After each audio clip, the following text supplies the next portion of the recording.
Bonsoir mesdames et messieurs, merci d'être venus aussi nombreux et bienvenue à la conférence annuelle du Master 222 Asset Management de l'Université Paris-Dauphine. Donc nous allons ce soir répondre à une problématique essentielle, une problématique d'avenir, puisque nous allons parler nouvelles technologies, nous allons parler digital et nous allons surtout voir quels sont les enjeux pour l'asset management. Donc nous verrons dans un premier temps, donc à une première table ronde, un sujet qui bouscule le paysage financier actuel. Je parle des fintech. On abordera leur business model révolutionnaire, leurs canaux de distribution, mais également leurs solutions d'investissement sur mesure à destination d'une clientèle retail. Nous accueillerons donc ce soir M. Murtaza Assad Syed, CEO et cofondateur de Yomoni, M. Olivier de Faramond, responsable Cross Asset Allocation pour ActiveSeed, Monsieur Olivier Dubos, qui remplace Mathieu Hamel, donc de chez Marie Cantier. Monsieur Nicolas Marchandise, fondateur et président de Advise. Ensuite, nous aborderons des sujets de recherche et développement. Nous parlerons intégration du modèle des fintech au sein des grandes entreprises. Nous parlerons aussi finance comportementale et big data. Pour ce faire, nous accueillerons Monsieur Dang Coming, directeur général de la Banque Postale Structured Asset Management. Monsieur Serge Darol, professeur de finance à l'Université Paris-Dauphine. Madame Cécile Lafont, directeur associé chez Asset Alpha du groupe Talent. Monsieur Matteo Paca, directeur associé chez McKinsey et compagnie, ainsi que Monsieur Philippe Sedbon, directeur général de Groupama Asset Management. Ces tables rondes seront animées par Thibault Liorade, journaliste pour la Web TV sur l'économie Xerfi Canal. Mais je vous propose de commencer de ce pas en accueillant M. Jean-Louis Laurence, associé gérant chez Rothschild et Compagnie Gestion et président de la commission Recherche et Innovation au sein de l'AFG. Merci et bonne conférence.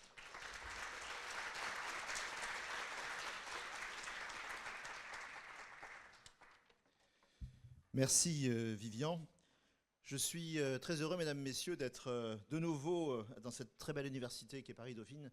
Il y a longtemps que je ne suis pas revenu, mais cette université m'a fait l'honneur de me donner un titre de docteur un jour et qui m'a été très utile au début de ma carrière, car je me souviens, après 3 ans de début de carrière à Paris, je suis allé en Allemagne et on m'a demandé qu'est-ce que j'avais comme diplôme. Alors j'ai dit, j'ai fait HEC, ils m'ont dit, ah bon, diplôme Kaufmann. Et après j'ai dit, mais je suis aussi docteur de l'université Paris-Dauphine. Ah, Herr Doctor. Donc ça m'a valu Herr Doctor pendant quelques années. Et j'ai été également, comme vous le savez peut-être, un des cofondateurs du Master 222, qu'on appelait le DESS 222 à l'époque. Quand du temps où j'étais chez AXA IM, et nous avons pensé à l'époque que c'était important de favoriser l'émergence d'un master spécialisé dans la gestion d'actifs, parce que la gestion d'actifs est un des métiers phares de la place financière de Paris et qu'il est important que le monde universitaire accompagne son développement.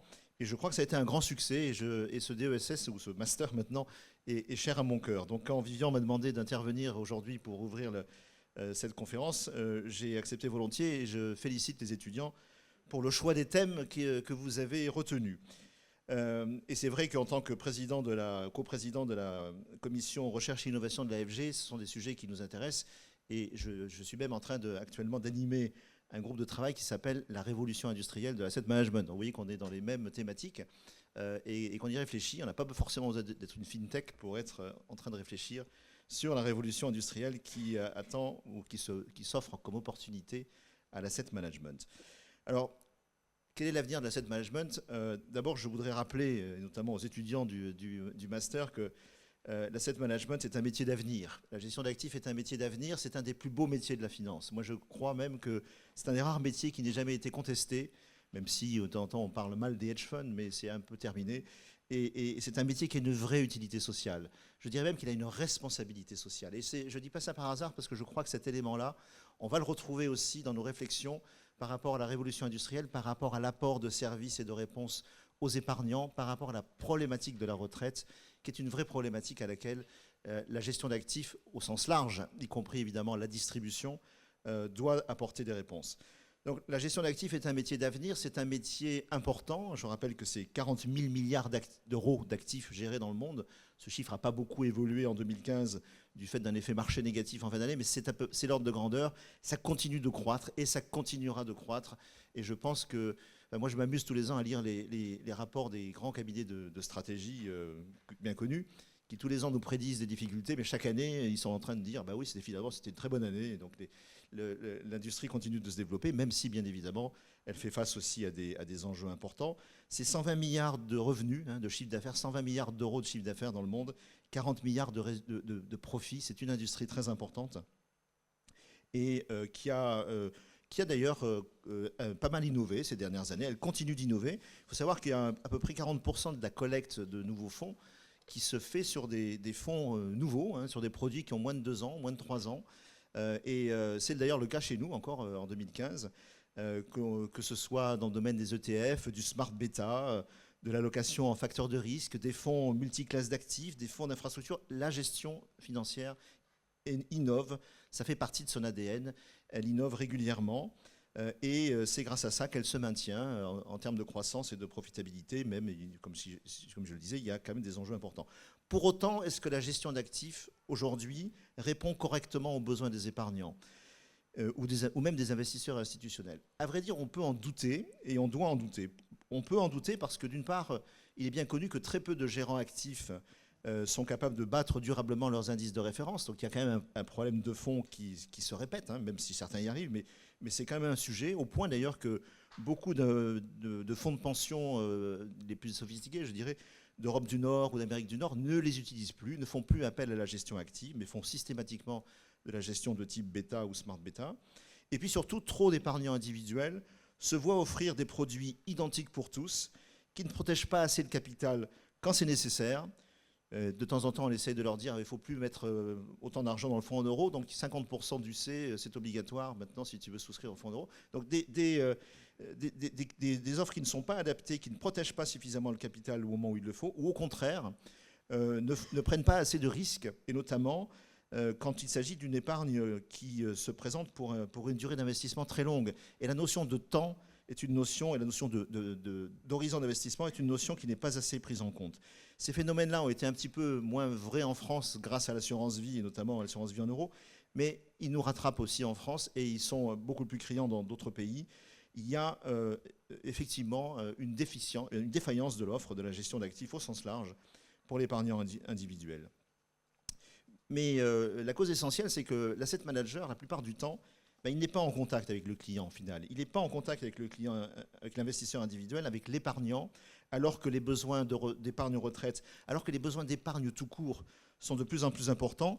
Le taux d'épargne n'a jamais été aussi élevé en Europe et aux États-Unis. Ce n'est pas le hasard. Ce n'est pas que parce que les gens ne croient pas, se posent des questions sur la croissance économique. C'est surtout qu'ils savent qu'ils ont besoin d'épargner pour l'avenir. Dans le monde anglo-saxon, on commence à épargner très tôt pour pouvoir financer les études des enfants. Et puis, bien évidemment, tout le monde doit épargner pour sa retraite. Et on sait très bien qu'à l'avenir, de plus en plus, les gens seront responsabilisés sur leur retraite. Ils ne sont pas encore tout à fait en France, soyons clairs, mais dans le monde anglo-saxon, ils le sont davantage. Donc, il y a ce problème, c'est que l'asset manager n'est pas en contact direct avec le client. Il est intermédié. Il est intermédié par des réseaux de distribution pas toujours efficients, pas toujours compétents, et qui captent pourtant les 2/3 de sa marge et qui ne sont pas forcément efficients aussi en termes de coûts. Et c'est bien un domaine que les fintechs ont repéré assez vite. La fin de la longue période de baisse des taux et ce qu'on peut caractériser comme étant au minimum une période longue de forte volatilité dans les actions, pour ne pas dire quand même la baisse des actions sur longue période. Je me suis juste livré un petit calcul, c'est pas pour critiquer le président sortant d'AXA, que je connais bien et qui est un homme de grande qualité, mais savez-vous quel a été le parcours de l'action AXA pendant les 17 ans où Henri de Castries était président? Moins 25%. C'est juste révélateur du fait que les actions sur longue période, elles ont baissé, qu'aujourd'hui c'est quand même compliqué de dire à quelqu'un qui prend sa retraite à 65 ans, vas-y, mets X% d'actions. C'est un vrai sujet. Donc les modèles traditionnels que l'on a connus, notamment le modèle de la gestion diversifiée prudente, dans un environnement de taux d'intérêt tombé à zéro, voire négatif, et peut-être d'ailleurs négatif pour un bout de temps, ces modèles-là sont terminés. Il faut inventer autre chose. En tout cas, on ne peut pas s'appuyer simplement sur les modèles du passé. Et malheureusement, l'investisseur particulier a une connaissance trop faible des mécanismes des marchés. Il ne comprend pas la notion de risque. Il a perdu confiance dans le système. Il a perdu confiance dans les banques. et son niveau de connaissance progresse très peu. C'est un véritable fléau auquel il faut essayer de s'adresser. Le niveau de compétences financières, en France en tout cas, ne progresse pas, mais il progresse assez peu dans les autres pays développés, un peu plus quand même dans le monde anglo-saxon. Enfin, la gestion d'actifs est le métier le plus régulé du monde. Moi, je dis toujours que je ne crois pas qu'il y ait un autre métier qui soit autant régulé, parce que même la pharmacie n'est pas régulée à tous ces niveaux. On régule dans la gestion d'actifs les dirigeants, les produits, les sociétés, bien sûr, qui doivent déposer leur programme d'activité, dont on vérifie l'organisation, la manière dont les produits sont commercialisés et même de plus en plus les tarifs de ces produits. Et la fiscalité, qui a une influence très forte, elle privilégie d'un côté l'assurance vie, ça c'est spécifique à la France, mais surtout l'épargne à court terme. Et il y a une certaine confusion dans l'esprit des régulateurs et parfois même des dirigeants politiques entre la notion de liquidité et la notion de sécurité. Un placement d'épargne retraite avec un horizon d'investissement très long, le fait de lui imposer une liquidité quotidienne est une absurdité totale, c'est un risque majeur, mais ces notions-là ne sont pas connues et même la réglementation ne facilite pas leur connaissance. Alors, dans ce contexte-là, il est bien évident que la gestion d'actifs, si elle veut continuer à se développer, si elle veut continuer à surfer cette vague qu'il a portée pendant tant d'années, il faut qu'elle continue d'innover, il faut qu'elle continue de se transformer et il faut qu'elle tire avantage de ces opportunités fantastiques que représente aujourd'hui le développement du digital et du big data, et même de certaines technologies comme la blockchain. Et je pense personnellement que la blockchain va être une technologie qui va bouleverser les circuits financiers et peut-être même le monde de la gestion d'actifs. Donc on peut parler de véritable révolution industrielle, en tout cas d'une opportunité de révolution qui est devant nous. Et je suis, moi, personnellement, ravi de voir toutes les initiatives des fintechs. Je ne crois pas du tout que les fintechs soient forcément une menace, une agression vis-à-vis de la gestion d'actifs au sens large. Je pense qu'au contraire, elles vont faire bouger les lignes, y compris celles du régulateur. Et je pense qu'elles vont pouvoir s'attaquer à un certain nombre de tabous et de choses importantes. Alors, la force des asset managers, c'est la vision de long terme. Donc il ne faut pas non plus se bousculer, il ne faut pas non plus tomber dans le court-termisme. Et je crois qu'il y a un tout petit peu d'effet de mode actuellement sur les fintechs. Mais moi, je pense que la révolution industrielle à laquelle les fintechs peuvent contribuer, pour nous, elle est essentielle. Et je la situe autour de deux axes. Le premier axe, c'est de se réapproprier le client final. Et je pense que pour la gestion d'actifs, c'est un enjeu fondamental. Et grâce aux nouvelles technologies et à travers le dialogue que les nouvelles technologies peuvent permettre avec le client final, l'opportunité se présente. Se couper de cette intermédiation qui ne vous remonte pas la réalité, qui ne vous donne pas les informations dont vous devez disposer, et être en contact direct avec le client final, c'est pas uniquement lui faire de la vente ou lui faire de l'avant-vente, c'est lui faire surtout de l'après-vente, car il est important de pouvoir, au fil du temps, avoir un dialogue permanent avec l'investisseur, notamment l'épargnant individuel, pour l'amener progressivement vers cette notion de goal-based investing, d'investir, d'épargner en fonction de ses objectifs, de ses contraintes, de son âge, de ses revenus, de ses actifs, tout un tas de données dont on ne dispose pas suffisamment aujourd'hui, alors qu'elles sont probablement disponibles à condition de créer les canaux de dialogue et qui puissent enrichir la connaissance et le suivi de ses clients. Et une fois que cette connaissance est établie, ou en tout cas renforcée, lui proposer des solutions d'épargne qui soient mass customisées, c'est-à-dire qui correspondent exactement à son besoin à lui, mais livrées d'une manière, produites d'une manière efficace, de masse. Et ces notions de mass customization, elles font aujourd'hui l'objet d'études dans la recherche académique, mais elles sont aujourd'hui accessibles. Elles ne sont pas, il ne faut pas réinventer la roue. Et c'est Merton qui écrivait en 2003 qu'aujourd'hui, en fait, tous ces outils sont aujourd'hui disponibles et qu'il faut simplement les mettre en œuvre. Donc, voilà un peu les deux mots-clés, les deux maîtres mots que je vois pour cette révolution industrielle de l'asset management qui est devant nous, goal-based investing et mass customization. Et toutes les initiatives des fintechs dans ce sens-là sont les bienvenues. Il y a de la place pour tout le monde. Je sais que c'est compliqué pour les fintechs. Acquérir des clients, c'est coûteux, c'est long. Mais il est important que chacun trouve sa place, et il y a de quoi trouver sa place, à condition bien évidemment de bien segmenter, de bien se positionner. Ce n'est pas la même chose de traiter des grands patrimoines qui ont besoin d'un contact personnalisé, ce n'est pas la même chose de traiter des offres de masse low cost, et ce n'est pas la même chose de traiter des segments de clientèle particuliers. Mais pour stimuler les débats qui vont suivre, je voudrais juste pour terminer vous donner un peu quelques commentaires personnels sur les fintechs et sur les opportunités qui sont devant elles. Je crois d'abord que moi, j'ai la chance et la malchance d'avoir une longue carrière d'asset manager derrière moi. Et si j'ai appris une chose au cours de cette carrière, c'est qu'il faut rester humble. C'est un métier où il faut toujours rester humble, notamment en matière de performance. Il ne faut pas promettre des choses qu'on ne peut pas tenir parce qu'on ne les maîtrise pas. Il faut toujours être modeste et il faut toujours penser au client et pas essayer de lui vendre la lune parce qu'on n'a pas la lune entre les mains, c'est pas vrai.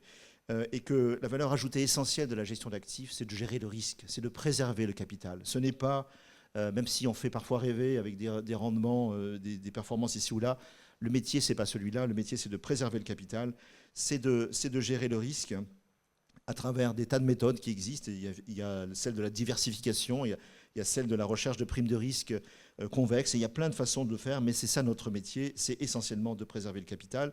Et puis, pour le faire correctement, ce métier, c'est pas forcément le low cost qui est la solution. C'est un peu la tendance des fintechs aujourd'hui. Il est clair que, bien sûr, que c'est tentant de dire, voilà, on fait tout moins cher, mais je ne crois pas que ce soit un métier à faible valeur ajoutée. Je pense que le low cost n'est pas la panacée, n'est pas la solution universelle. Et puis les ETF, notamment les ETF actions capi pondérés, ne sont pas des portefeuilles efficients. Ce ne sont pas des portefeuilles bon marché. Ce n'est pas la recette finale à toute. Et donc faire du low cost avec des ETF actions capi pondérés, je ne suis pas sûr que ce soit la bonne solution. Donc, en revanche, je pense qu'il y a toujours beaucoup de choses à faire. Et j'ai pensé un peu à quels sont un peu les domaines auxquels les fintechs pourraient s'attaquer, juste un peu pour lancer le débat. Et je fais ça modestement, ayant consulté pas mal de rapports de consultants en stratégie très qualifiés. Et il me semble qu'il y a 5 questions auxquelles les fintechs pourraient s'adresser pour essayer de faire progresser notre beau métier. Première question, y a-t-il des tâches qui peuvent être réalisées plus efficacement et de manière moins onéreuse par des machines plutôt que des hommes? C'est vrai qu'il y en a encore beaucoup. On a des habitudes, on a des traditions, on a des réseaux. Il y a certainement mieux à faire parfois avec la machine. Y a-t-il pour certains segments de clientèle des solutions digitales plus simples, moins onéreuses, qui en fait répondent à leurs besoins? C'est sûrement le cas, ce n'est pas le cas de tous, mais la question est sûrement intéressante à poser. Troisième question, dans quel domaine les banques et les assureurs facturent-ils actuellement un premium de prix pour un service de qualité inférieur à la moyenne? Beaucoup se sont endormis sur leur laurier. L'assurance vie, il faut quand même reconnaître que c'est une très belle niche fiscale confortable sur laquelle d'aucuns se sont un peu endormis. Mais il n'y a pas que les assureurs. Je ne vise pas particulièrement les assurances vie. Mais je pense que là, la question mérite d'être reposée. Il y a des services médiocres qui sont rendus à des prix élevés parce que les coûts de ces services à produire sont élevés. Quatrième question, dans quel domaine les acteurs traditionnels ne répondent pas ou ne répondent que de façon partielle aux besoins des épargnants? On l'évoquait tout à l'heure. Encore faut-il bien comprendre ces besoins, mais on ne répond pas en réalité aux besoins spécifiques des épargnants. On n'y répond que par des solutions one size fits all, comme disent les Anglais. Et enfin, dans quel domaine les acteurs traditionnels, distributeurs ou asset managers, n'utilisent qu'une fraction des informations potentiellement disponibles pour prendre des décisions qui pourtant sont à fort enjeu? Je crois que ce sont là des questions qui méritent d'être posées et d'être analysées. Je suis convaincu que les tables rondes qui vont suivre apporteront des éclairages pertinents sur ces questions. Et je vous remercie de votre attention. Merci.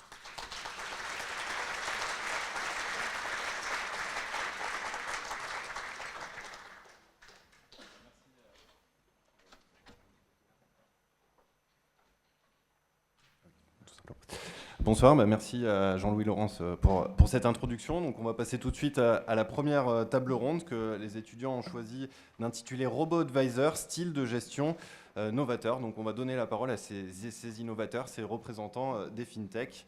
Donc on va accueillir Murtaza Assad Syed de Yomoni, Olivier de Faramond, Olivier Dubos et Nicolas Marchandise qui vont venir se positionner autour de moi. Si vous voulez bien. Comment ? Oui, s'il vous plaît. Voilà, donc on va s'intéresser aux différentes solutions qu'ils proposent, à leurs canaux de distribution, à leur approche de la gestion.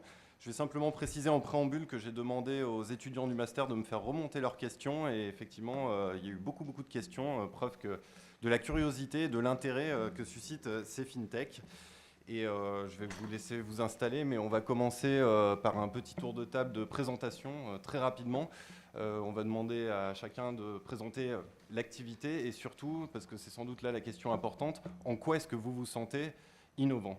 Je commence par Nicolas Marchandise qui est à ma gauche. Bonjour, Nicolas Marchandis, je suis le fondateur d'Advise. Donc Advise, c'est le premier robo-advisor qu'on a créé en 2012. Pardon. Nicolas Marchandis, donc fondateur d'Advise. Advise a été créé en 2012, c'est une plateforme de robo-advisor. Notre première idée de l'innovation, c'était d'arriver à industrialiser le conseil depuis la connaissance des besoins des clients, la recommandation, l'exécution de l'investissement, et puis le suivi personnalisé et enfin le rebalancement. Ça paraît simple à dire, c'est plutôt compliqué à faire. Et l'idée, c'est de pouvoir adresser toute la population qui n'a pas accès au conseil, qui n'a pas accès au service. Quelqu'un qui va dire, fait dans le très haut de gamme pour aller chez Monsieur Laurent, c'est un service de très haut de gamme. Pour le reste d'entre nous, aujourd'hui, il y avait le produit du mois dans la banque du coin de la rue. Donc c'est ce problème-là qu'on essaie d'adresser. Olivier Dubas. Alors bonsoir, petite précision, moi je suis Nicolas Pierret. Alors, d'accord. Je suis le cofondateur de Marie Cantier, donc avec Mathieu Hamel et directeur des opérations.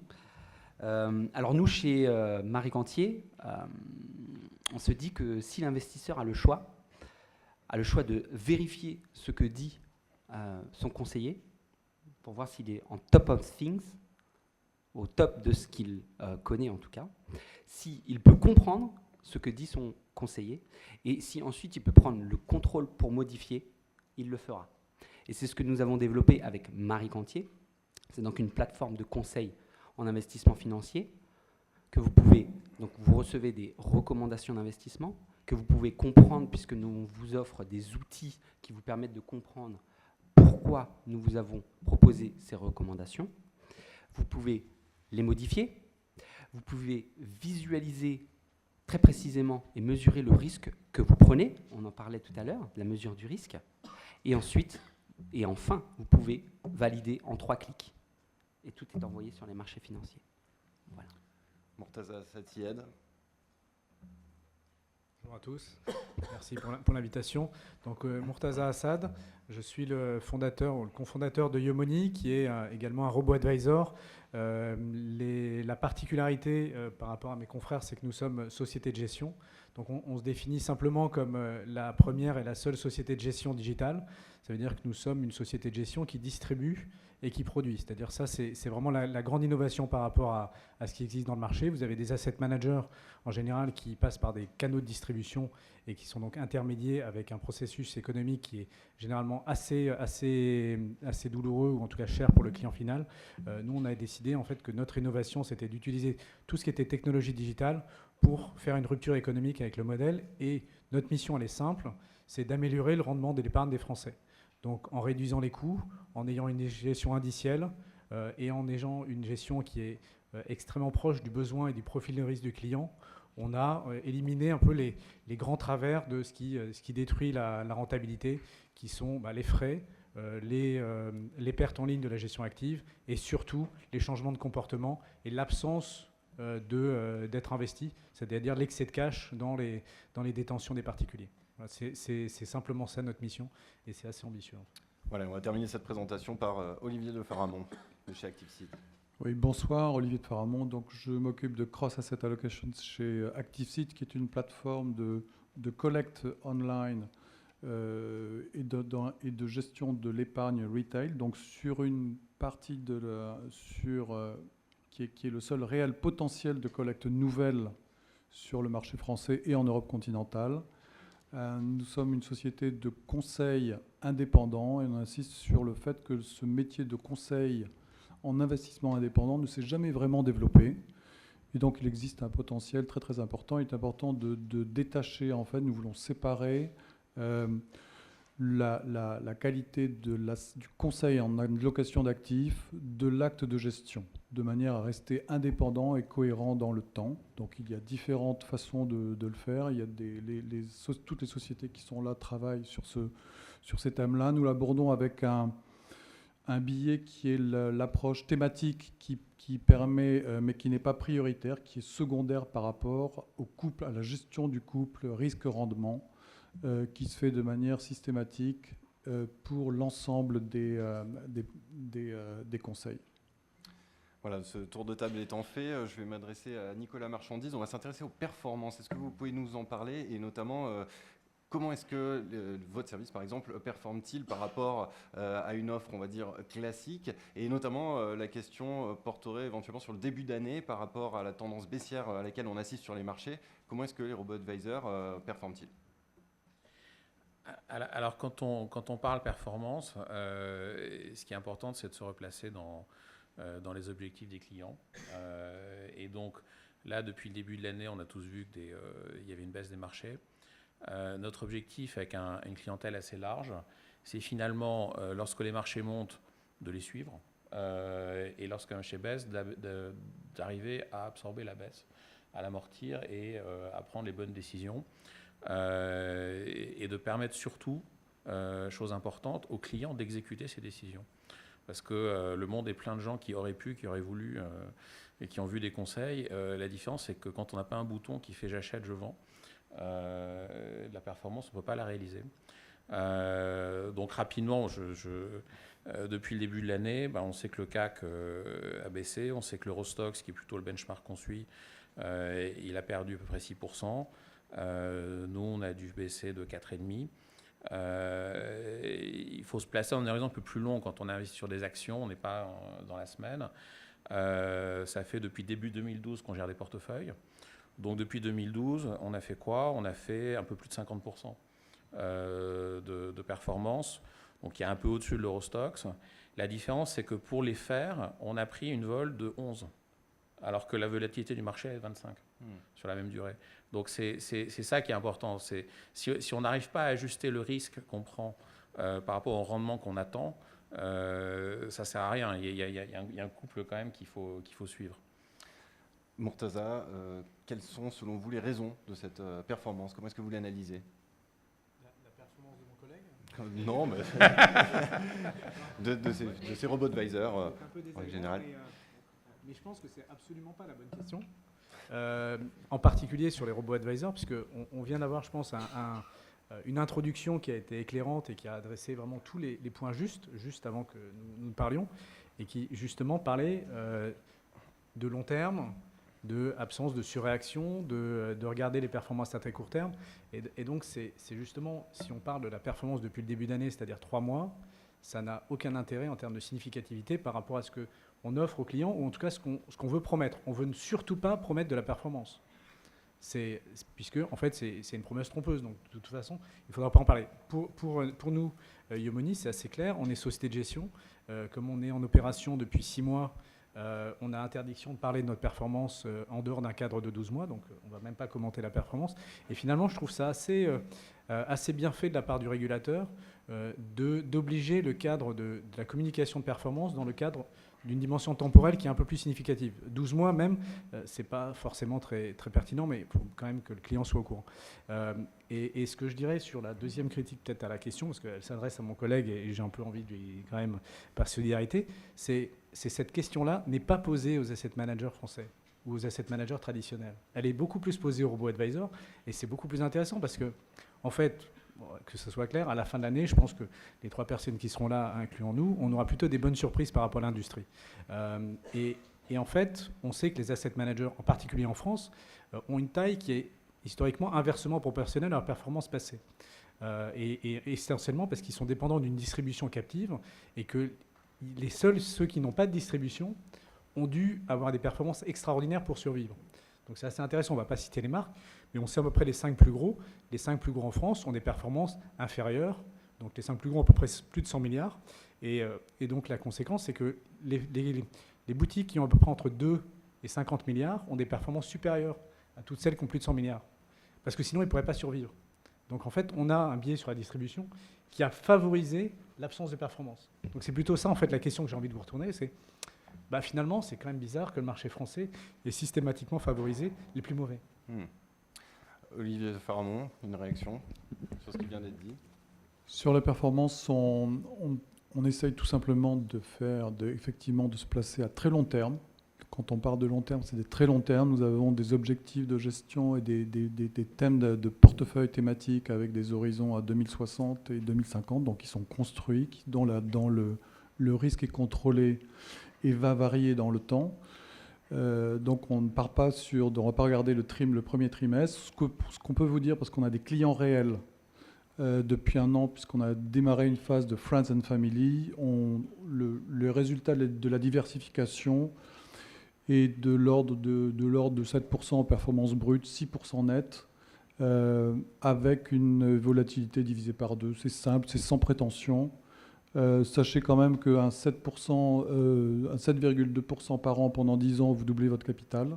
Je ne pense pas qu'on pourra réaliser ça de toute façon de manière très régulière, sachant que les marchés progressent à peu près de l'ordre d'un PIB+, c'est-à-dire du 3-4%.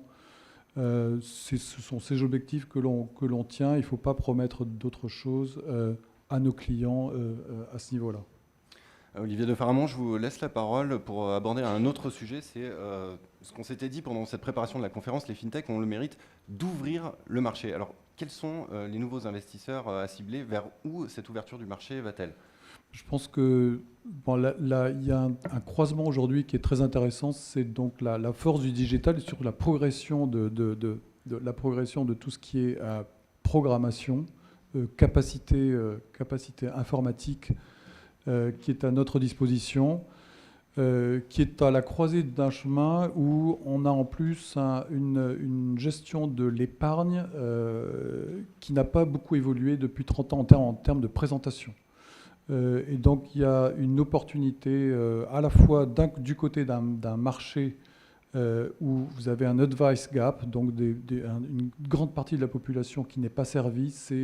Au UK, c'est 5,5 millions de personnes qui ne sont pas servies. Je lisais un article dans le FT il y a 10 jours où on parlait même de 15,6 millions de personnes qui maintenant, à cause de la réforme du Conseil et de la rémunération des indépendants, les conseillers indépendants au Royaume-Uni sont extrêmement gênés par cette nouvelle réglementation. Donc il y a une opportunité.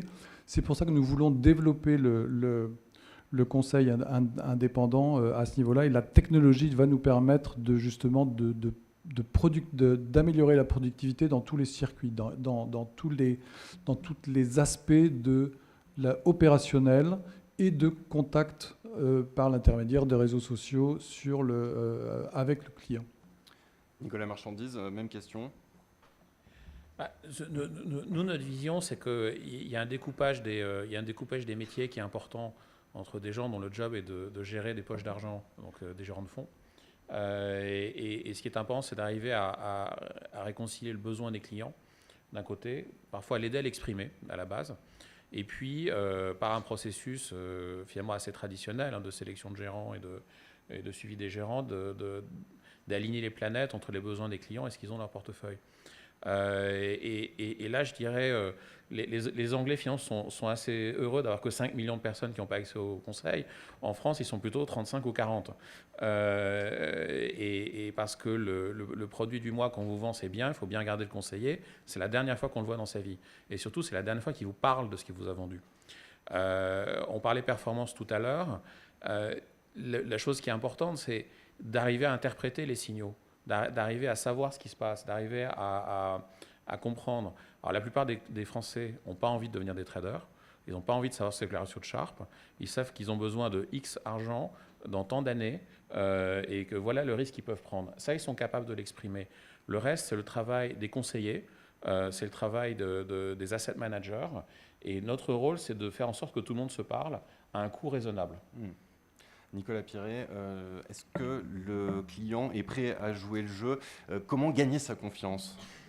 Alors justement, on ne veut pas la gagner, sa confiance, puisque c'est ce qu'il a perdu auprès des conseillers. Nous, ce qu'on veut lui apporter, c'est la capacité de faire par lui-même.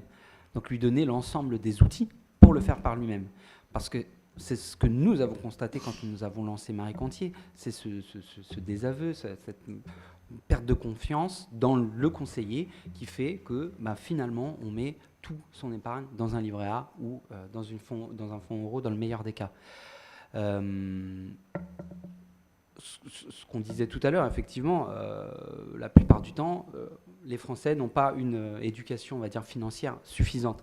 Mais pourquoi ? Parce que, et on en parlait tout à l'heure avec Murtaza, on est dans une économie qui a permis le fonds euro, le livret A, avec des taux suffisamment élevés pour garder son capital et le faire fructifier sans rien faire. Le Français n'a pas besoin de s'éduquer à la finance. Aujourd'hui, il va devoir le faire. Et donc, ce n'est pas effectivement en allant voir son conseiller qui, justement, il va faire en sorte de rien lui expliquer pour lui vendre tout ce qu'il peut à forte marge, qui va lui élever son niveau d'éducation financière. Alors nous, ce qu'on a essayé de faire en développant ces outils, c'est effectivement, ça prend 15-20 minutes pour s'approprier les outils, essayer de comprendre un peu mieux la finance. Et ce qu'on s'est efforcé à faire, c'est de toucher la carte mentale de ce que savent déjà les gens. C'est quoi? C'est le marché de l'immobilier. On sait ce que c'est. Lorsqu'on achète un appartement et qu'on le loue, on obtient un loyer. Les dividendes, c'est pareil. C'est un loyer des portefeuilles, de son portefeuille financier. Et tout un tas de notions que l'on connaît déjà et sur lesquelles on peut s'accrocher pour comprendre les marchés financiers. Est-ce que l'un des enjeux de ces prochaines années, ça ne va pas être la communication, ça ne va pas être comment est-ce qu'on fait connaître ce service? Il y a une étude Deloitte qui est sortie ce matin, les services relatifs à l'épargne en ligne ne sont utilisés que par 4 à 6% des Français. Absolument. Et Murtaza peut en parler aussi. On était il y a 2 semaines au rencontre partenaire Internet de Suravenir, donc notre assureur commun. Et on s'est rendu compte que finalement, le marché de l'assurance vie digitale, c'est 3% du marché global de l'assurance vie. Pourquoi? Parce que finalement, on a ce déficit de communication, nous, en digital, où on ne fait pas assez connaître à suffisamment de monde ce marché de l'assurance vie en ligne, avec des frais réduits. Oui, parce qu'aujourd'hui, il y a le conseiller bancaire qui bénéficie de cette approche commerciale avec son client et qui, avec une tape sur le dos, lui vend son assurance vie. Vous avez raison. Là, c'est la façon de communiquer ces choses-là sur Internet qui va permettre d'agrandir, en tout cas, le marché en ligne. Murtaza Syed, une réaction? Oui, moi je vois dans la question un peu qui se recoupe, c'est qu'est-ce qu'on apporte, quel est notre contexte, ou de quoi on va bénéficier. Il y a quand même 3 tendances qui sont favorables à un changement. Alors peut-être qu'il ne va pas forcément nous bénéficier à nous, mais en tout cas qui va ouvrir le jeu. C'est le changement économique. Clairement, les taux bas, c'est ce qu'on vient d'entendre, ça force à une réaction sur une allocation patrimoniale qui était satisfaisante, pas forcément optimale, mais qui était satisfaisante avec un livret A et un fonds en euros. Donc les taux bas, finalement, ça va pousser à un changement de comportement, un comportement plus actif. Espérons-le, peut-être plus en risque, en tout cas plus une perspective de long terme et non pas cette confusion entre liquidité et risque qui est systématique dans les produits d'épargne français. La deuxième, c'est la réglementation. Il y a quand même des gros changements réglementaires. Alors, il faut le dire clairement, MiFID s'est quand même arrêté en France. C'est-à-dire que MiFID 2, dont on parle en Europe, a été quand même largement bloqué par les assureurs. Et MiFID 2 n'est pas complètement intégré dans l'assurance vie, qui représente quand même 70% de la collecte. Donc, il faut aussi mettre un peu les pieds dans le plat. C'est-à-dire que vous n'aurez pas la même exigence de transparence sur les produits d'épargne en France que vous l'aurez en Belgique, par exemple. Mais on va quand même y arriver et ça joue probablement en la faveur de nouveaux entrants, puisque pour information, le niveau des marges, en tout cas le niveau d'un service d'épargne sous mandat en France, diversifié avec des actions, ça coûte à peu près 3,5% par an aux clients. Donc cette dimension-là, quand on a des taux bas, en fait, on tape un peu dans le capital. Donc ça, c'est ce qu'aujourd'hui, on va dire, l'industrie fournit aux Français pour des allocations très diversifiées. Donc ça, c'est juste pas soutenable. Et le troisième élément, qui est un élément d'ouverture également, c'est les technologies. Donc là, on parle d'éléments de distribution digitaux. On a parlé des réseaux sociaux, mais c'est surtout la distribution. Dès le moment où on n'a pas besoin d'aller dans une agence, c'est vrai que le jeu s'ouvre. C'est-à-dire qu'on sait qu'il y a des agences et on sait que c'est très difficile quand même d'ouvrir un réseau d'agences sans capital. Donc si on peut avoir une distribution directe, et c'est ce qu'on a vu typiquement pour les livres, ça ouvre le jeu. Alors probablement c'est déflationniste, probablement ça change un peu les choses, mais voilà ce qui est en train d'arriver. Alors après, il y a quand même un élément très fort en France sur l'épargne, et il faut rendre justice au conseiller financier qui n'est pas forcément un voleur, c'est qu'en fait, c'est quand même un tiers de confiance. Et il n'a pas volé cette relation. Et en général, elle est liée quand même à l'octroi de crédit. Donc tant que la banque réussit à avoir ce monopole de l'octroi de crédit d'immobilier, entre 25 et 35 ans, vous allez aller voir votre banquier qui va vous faire donc l'octroi du crédit, puisque c'est quasiment une faveur qu'il vous donne, parce qu'il a le droit de vous le refuser, et en même temps, il va vous faire souscrire une assurance vie, typiquement, qui prend date. Donc c'est là où l'acte de première épargne se fait avec le banquier, et c'est là où, en fait, on arrive trop tard. Donc à tous les jeunes qui sont là, ouvrez une assurance vie en ligne avant d'aller voir votre banquier pour souscrire un emprunt. Comme ça, au moins, vous ne serez pas obligé d'abonder ensuite dedans. Alors justement, c'est une interrogation des étudiants du master. Est-ce que votre offre, à vous tous, elle est plutôt complémentaire ou concurrente de celle des banques? Pour la mienne, elle est très clairement concurrente. D'accord. Ça a le mérite de la franchise. Olivier de Faramond.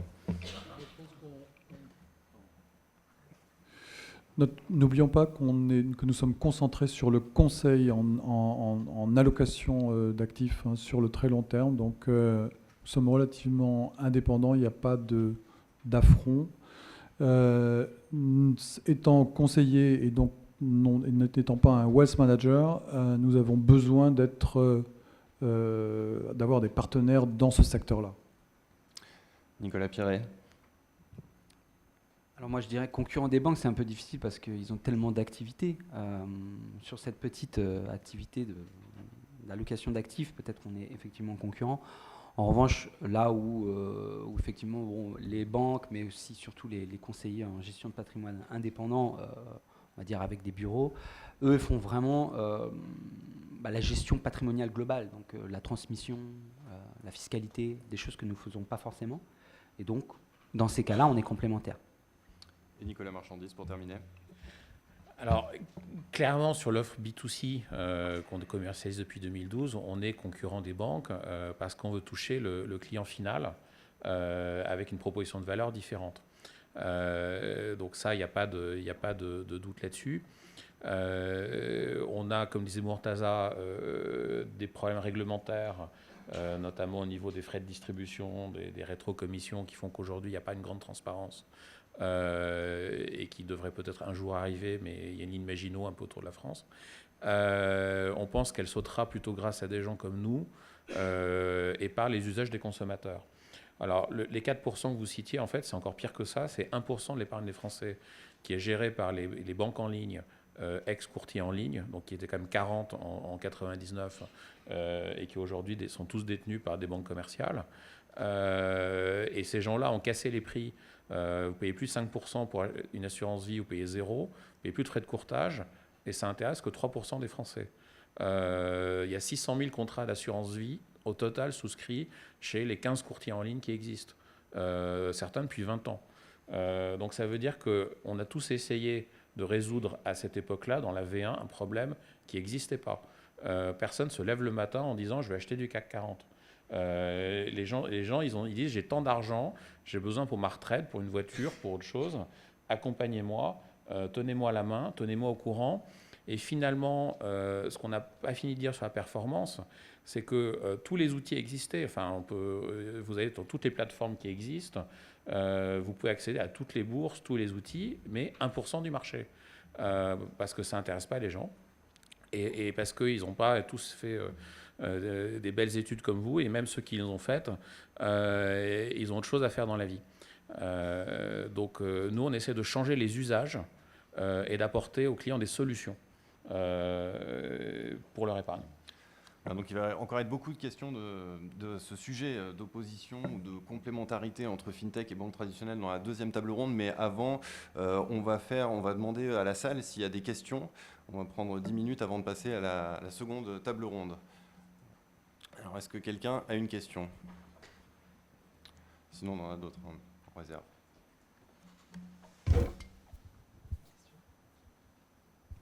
Personne? Un étudiant, peut-être? L'étudiant du master qui veut se jeter à l'eau?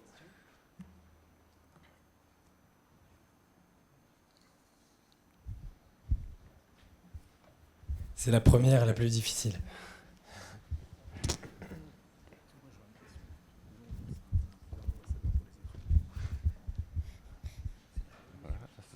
Je voulais savoir comment vous vous situez par rapport à la gestion conseil. Je sais que là, les clients ont plus cette idée de se lever et de se dire je vais acheter du CAC 40.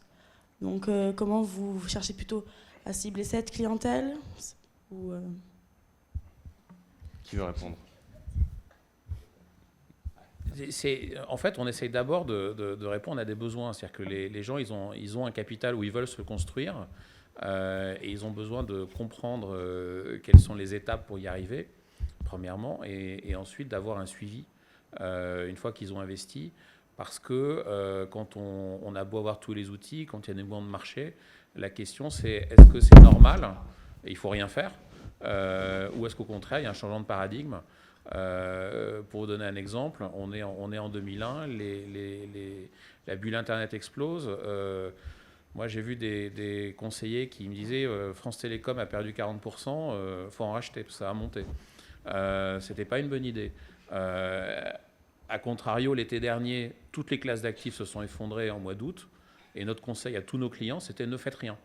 L'allocation que vous avez, elle est bonne, vous êtes sur du long terme, surtout ne faites rien. Une autre question là-bas, je crois. Est-ce que vous pouvez parler des moyens que vous avez et de la rentabilité de vos opérations?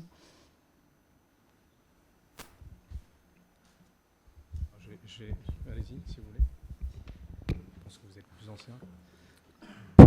Pour l'instant, donc, jusqu'à maintenant, on avait une partie historique, puisque ActiveSeed est supporté par Alpinia, donc avec une rentabilité qui était tout à fait correcte.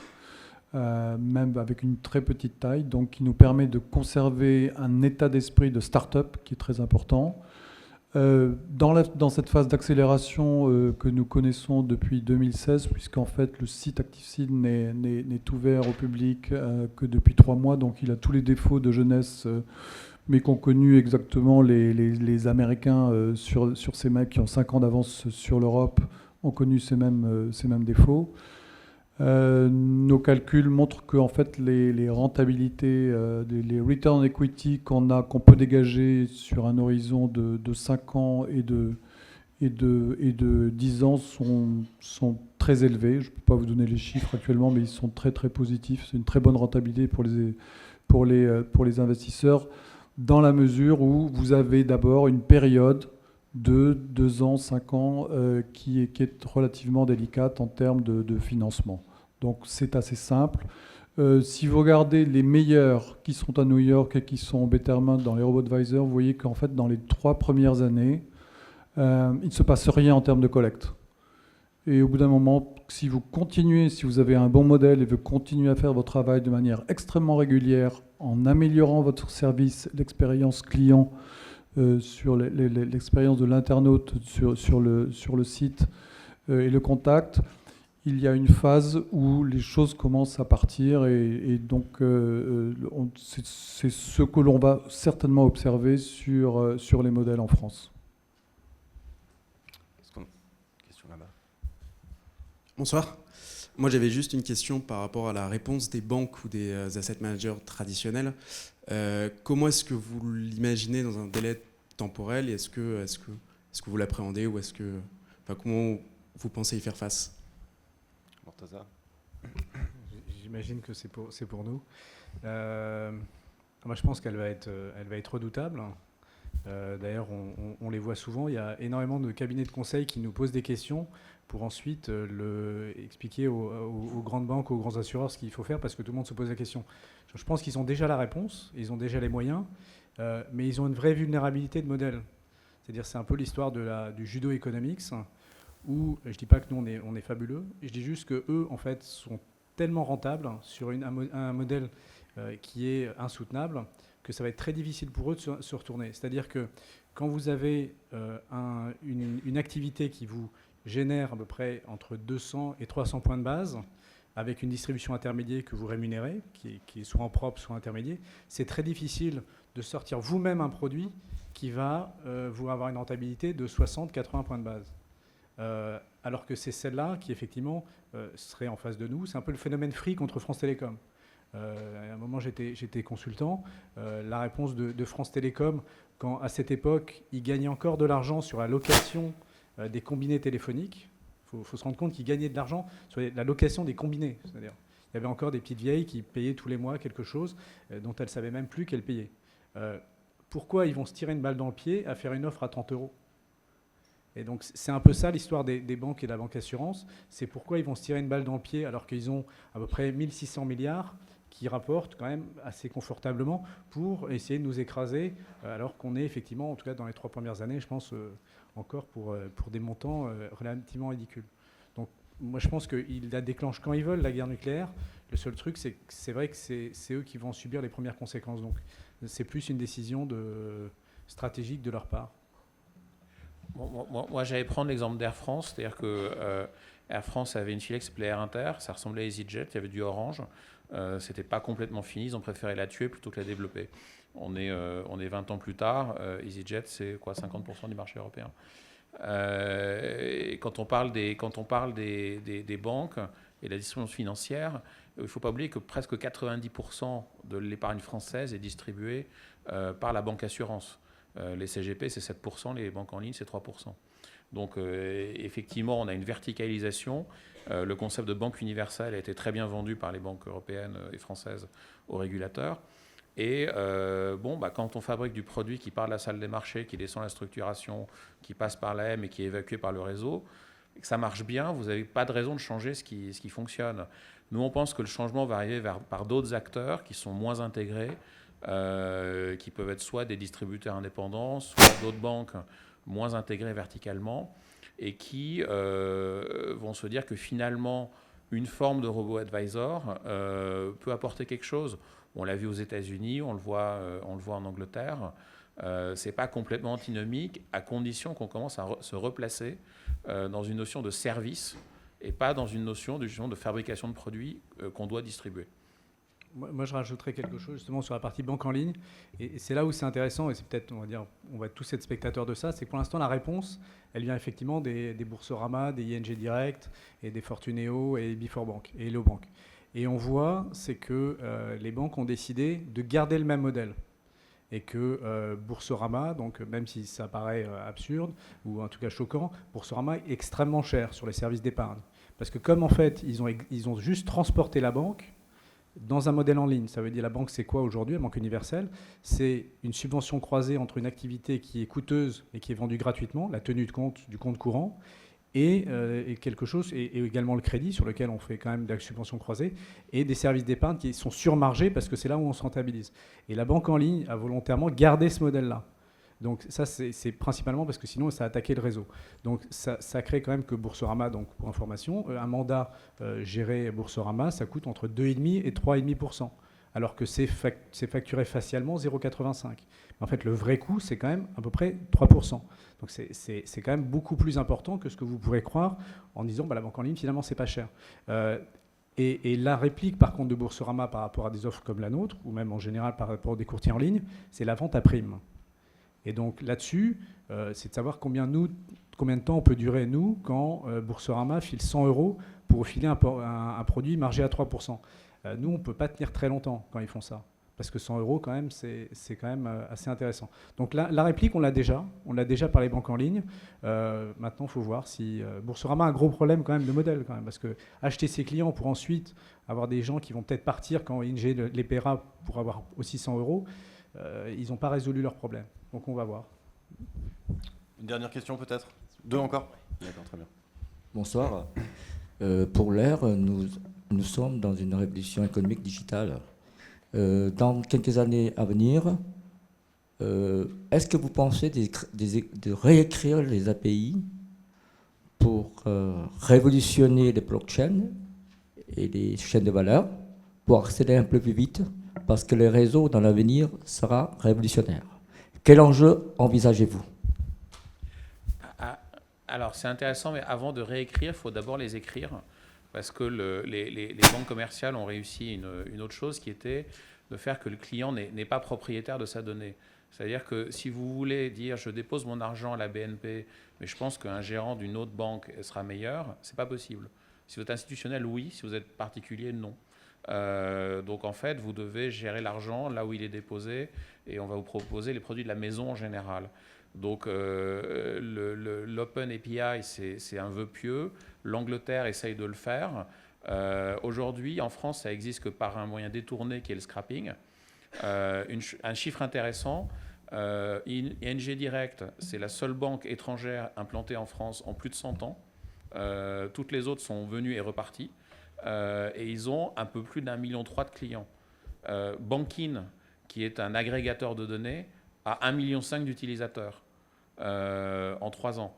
Donc ça vous donne une idée un peu de l'appétit des clients quand c'est utilisable. Boursorama, c'est le deuxième, ils sont quoi, à 700 000. Le compte Nickel, qui a été lancé il y a 2 ans et demi, c'est 250 000 clients. Il y en a un qui a 20 ans, il y en a un qui a 3 ans. Donc les clients, ils veulent de la simplicité, de l'utilisation.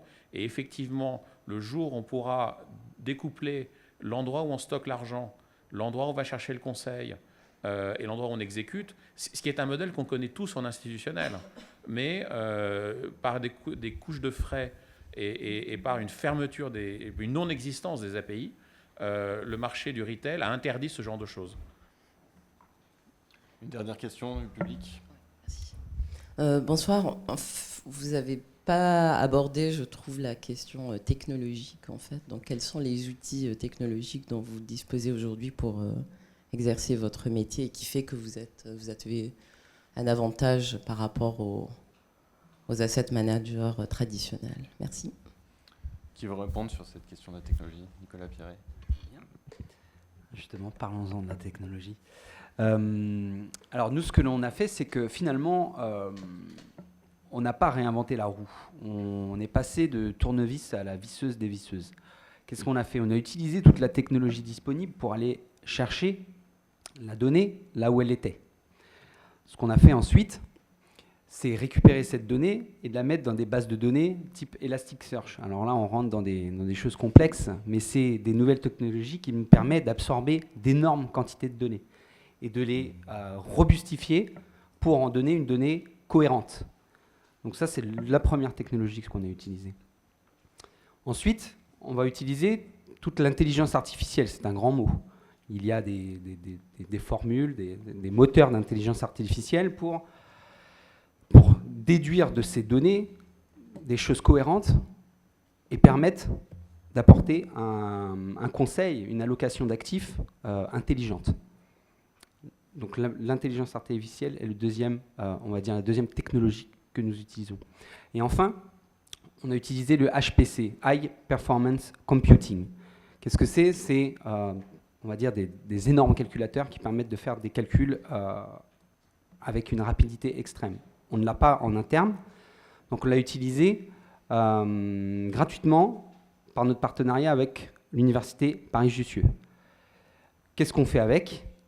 C'est que lorsqu'on vous parliez tout à l'heure de mass customization, lorsque le client est en capacité de pouvoir modifier son portefeuille à une unité près pour son titre et qu'on veut lui offrir une mesure très précise de son risque, il faut qu'à chaque fois, le risque soit recalculé. Il faut qu'il soit disponible sur son téléphone portable. Et là, c'est là où vient le HPC, donc le High Performance Computing, qui vient nous permettre de faire ce calcul en moins de 2 secondes et disponible sur mobile, téléphone portable et ordinateur portable. Voilà. D'accord, alors je vois que ça suscite beaucoup de réactions, donc Mortaza Syed. Alors nous, la technologie, c'est un peu décevant souvent pour les gens qui sont on va dire dans la recherche, etc. C'est que finalement, il y a assez peu d'innovation aujourd'hui et on pense que déjà, en particulier sur la gestion quant, ce qui existe est largement suffisant. Et donc, on est plus dans la diffusion de la technologie que dans l'innovation technologique. Bon, déjà, je veux dire, vous avez déjà les bons profs avec les bons working papers, etc. Donc, vous savez à peu près que la gestion quant, ça existe depuis des années. Et il suffit de se pencher pour trouver un petit peu les manuels dans To Do. Donc, on prend un peu les best practices et on a de ce côté-là rien inventé. Donc, il n'y a pas un rocket science sur la gestion de nos modèles. Voilà, c'est l'allocation d'actifs avec la diversification et des modèles de risque. Donc la première chose, c'est vraiment nous, on est dans la diffusion de l'innovation. Et justement, là, je vois qu'il y a quelqu'un de McKinsey. C'est assez intéressant parce que McKinsey avait prouvé dans les années 90 que le choc technologique que les États-Unis avaient subi, ou en tout cas étaient en train de subir, n'était pas lié à l'informatique, ou à l'Internet, comme c'était à la mode en 99 quand ils avaient publié, mais essentiellement à un changement dans l'industrie du retail. C'est-à-dire que c'était Walmart qui était le vrai changement technologique qui avait eu lieu, qui avait changé la productivité des États-Unis. Et c'est donc plutôt la diffusion d'une technologie de paiement, de supply chain et d'organisation qui était vraiment, qui touchait beaucoup de gens. Donc c'est finalement ça qui est beaucoup plus important que l'innovation, c'est la diffusion. Et donc par contre, en termes de promesses, et quand même, on a quand même une mission d'être un petit peu innovant, c'est de déplacer, et là c'est peut-être aussi un appel à la recherche, c'est que on arrive quand même à un rendement marginal de la recherche sur le marché, sur tout ce qui est investissement, qui est un petit peu décroissante quand même. Par contre, il y a un champ énorme qui est extrêmement vide en termes de recherche et de technologie, c'est le personal finance. On n'a vraiment pas grand-chose pour avoir un cadre de conseil à quel est le cycle de vie, comment on organise les finances personnelles de quelqu'un, en fonction de quoi? Son âge, le life cycle, ça ne marche pas du tout. On voit bien qu'il y a des gens qui sont extrêmement averses au risque dès qu'ils ont 25 ans. Finalement, donc ça ne marche pas non plus. Donc finalement, il y a un champ énorme. Et là, nous, on aimerait bien participer à ça, d'améliorer en fait une espèce de gestion dynamique du profil de risque, de l'appétit au risque, en fonction. Alors là, on peut avoir du big data, des données prédictives sur qu'est-ce qui peut arriver à une personne, sachant pas mal d'autres variables. Et ça veut dire quoi en termes de tolérance ou d'appétit au risque. Et là-dessus, il y a un champ d'innovation extraordinaire. Donc nous, on recherche aujourd'hui des ingénieurs quantitatifs, donc c'est aussi un appel. Et c'est vrai que cette innovation, elle est beaucoup plus là que de nous trouver un nouveau modèle qui va battre le marché ou qui va, qui va être plus malin que les malins qui ont déjà travaillé depuis 40 ans. Voilà, et pour conclure très rapidement, Nicolas Marchandise, sur cette question de la technologie. Alors nous, on a vraiment construit une technologie très basique. Je vais vous décevoir encore plus. On n'a même pas fait de Markowitz chez nous. On utilise des experts indépendants de Morningstar. Par contre, ce qu'on a fait, c'est qu'on a construit une plateforme qui permet d'exécuter les transactions et qui permet déjà de donner accès aux données, de nettoyer la donnée, parce que c'est aujourd'hui, ce qu'on voit ailleurs, c'est des recommandations d'un côté qu'on va comparer avec des données qui ne sont pas fiables. Donc si on commence à essayer, sans parler du 0,001%, juste de faire utiliser des modèles qui existent, s'ils ne pouvaient pas exécuter la transaction, ou si elle est exécutée 3 jours plus tard, vous allez forcément vous planter. Donc nous, on recrute également d'ailleurs. Il faut qu'on se parle après. Voilà. Et on s'intéresse beaucoup plus aux usages des clients, à leurs besoins, et effectivement à leur façon d'exprimer leurs risques. Pouvoir les suivre dans la durée. Alors, c'est parfait pour la transition, puisque cette question des usages, elle va être extrêmement présente dans cette deuxième table ronde. Donc merci à tous les quatre, et puis on va laisser la place pour la deuxième table ronde intitulée « Nouvelle art digital, nouveau projet ».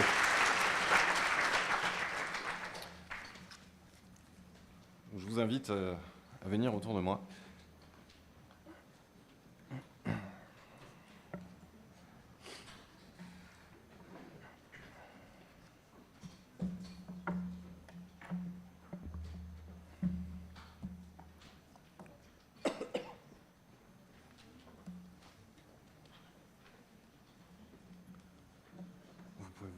Il reste une place ici. Mais là. Oui. Voilà, très bien. Donc on va commencer cette table ronde en précisant que le panel est un petit peu élargi, puisque là on est avec que des intervenants qui ne travaillent pas dans les fintech. Pareil, même question, même début de table ronde avec une petite présentation brève de chacun. On va commencer honneur aux dames par Cécile Lafont. Donc, bonjour à tous, donc, je suis Cécile Lafont, je suis directeur associée au sein du cabinet Asset Alpha du groupe Talent. Donc, le cabinet Asset Alpha est un cabinet de conseil en management, en organisation qui est dédié à la gestion d'actifs. Donc, je travaille dans ce domaine-là depuis maintenant près de 20 ans et auprès d'acteurs de toute taille, asset managers et asset serviceurs. Philippe Sedbon. Ah, il n'y a pas de micro. Oui, bonjour. Écoutez, merci pour l'invitation. Merci aux étudiants pour leur invitation. J'étais moi aussi sur ces bancs il y a bien longtemps maintenant. Donc aujourd'hui, je suis directeur général de Groupama Asset Management. Donc on va en reparler, mais ça fait plutôt référence aux acteurs dits classiques tels qu'ils ont été décrits, même si je ne partage pas totalement l'analyse. Et puis, donc on gère de façon active ou pas environ 100 milliards d'euros d'actifs à ce jour. Voilà. Serge Darol, vous qui connaissez bien la maison. Oui, donc Serge Darol, je suis professeur de finance à l'Université Paris-Dauphine et j'interviens dans le Master 222 sur le cours de finance empirique. Dans Comines. Bonsoir à tous. Donc dans Comines, je suis directeur général à la Banque Postale Structured Asset Management, donc qui est une filiale de la Banque Postale Asset Management spécialisée dans les produits structurés. Donc c'est une société un peu type start-up qui gère 3,8 milliards d'euros. Et je suis entre autres aussi directeur commercial retail au niveau de la Banque Postale Asset Management, avec toute la dimension effectivement de souci de commercialisation au niveau de la clientèle retail de notre réseau. Et la Banque Postale Asset Management, c'est à peu près 175 milliards d'euros d'encours de gestion. Et Matteo Pacca, pour terminer. Bonjour, Matteo Pacca, je suis un des directeurs de McKinsey en France. Moi, je dirige les pôles liés aux technologies digitales. On n'a pas d'actifs sous gestion, on a quand même 100 ans d'histoire et 20 000 collaborateurs. On recrute aussi, au cas où. Et merci pour l'invitation. Je pense que les débats vont être intéressants. Alors Mathéo, je vous laisse la parole. Je vais vous poser une question un petit peu naïve qui va entraîner une réponse beaucoup moins naïve de votre part. Je la connais. J'espère. Très simplement, qu'est-ce que le digital? Qu'est-ce que ça veut dire aujourd'hui pour l'industrie financière? D'abord, tout à l'heure, on a entendu la révolution digitale. Donc si on met ça peut-être un moment en perspective, aujourd'hui, il y a plus de téléphones portables que d'individus. Les trafics Internet se passent en termes mobiles. Donc les mobiles ont dépassé tout autre moyen. Et on consulte notre mobile environ 150 fois par jour. Donc ça, pour dire, le monde a changé, on n'y revient plus, on est dans un nouveau contexte. Après, peut-être une considération, moi j'ai 45 ans presque, 45 ans mai, donc j'ai commencé à avoir vu passer. Comme j'ai fait du conseil, en plus où nous on aime bien les modes. Et donc j'ai noté quelque chose pendant les discussions tout à l'heure. Donc on aime bien parler de quelque chose qui peut vouloir, disons, donner envie d'échanger. Donc on a parlé des ERP, des CRM, du multicanal, SaaS, PaaS, IaaS, Cloud, Big Data. Moi je me rappelle encore quand on parlait des WAP. Aujourd'hui on parle beaucoup des digital. Ça donne envie de faire quelque chose, mais après derrière on y met un peu tout. Alors quand de nous on en parle au moins, nous on l'a coupé en 4 morceaux, pour être un peu spécifique. On s'est dit, on parle des canaux, donc la façon qu'on peut avoir aujourd'hui, grâce à ces changements de posture, de technologie, de distribuer des produits par des canaux qu'on ne pouvait pas utiliser avant, typiquement Internet. Ça, c'est un. 2, on parle des process. Donc, je pense tout à l'heure, Jean-Louis disait, on peut faire des choses plus efficacement. Il y a peut-être une possibilité, une opportunité là-dessus. Donc, automatise à des niveaux qu'on ne pouvait pas faire davantage dans les années passées. 3, on parle des data en général, et donc l'utilisation de ces data un peu partout. Et 4, on peut créer de nouveaux produits. Alors, je fais un exemple assurantiel parce que c'est plus facile, mais l'effet de pouvoir payer moins par rapport à où vous êtes avec votre voiture ou par rapport à la façon que vous allez conduire, c'est très difficile avant qu'on pouvait mélanger géolocalisation et façon de traiter les données à un niveau très avancé. Donc, moi, je pense que c'est intéressant après de voir comment les différentes organisations, et on a eu 4 exemples tout à l'heure, après mélangent les leviers et les opportunités pour chevaucher cette vague de transformation. Juste donner un dernier point parce que ça m'a fait réagir sur les discussions de tout à l'heure.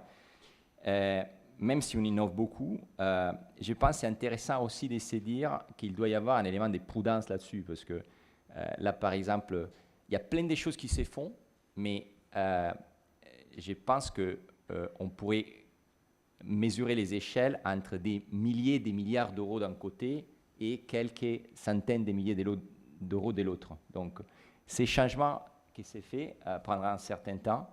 Il y a des choses qui marchent, d'autres qui ne marchent pas, et il y a encore beaucoup de questions. Donc, j'ai bien aimé tout à l'heure dans l'introduction les points de dire qu'il faut être humble parce qu'on ne sait pas exactement où tout ça va aller. Mathéo, il y a 18 mois, vous étiez venu sur Xerfi Canal, je fais un petit peu de publicité moi aussi, et vous disiez que les acteurs de la banque et de l'assurance étaient dans une phase d'essai et erreur, qu'ils tentaient des choses sans savoir forcément les usages qui allaient se généraliser. Où est-ce qu'on en est aujourd'hui? Oui, je pense que...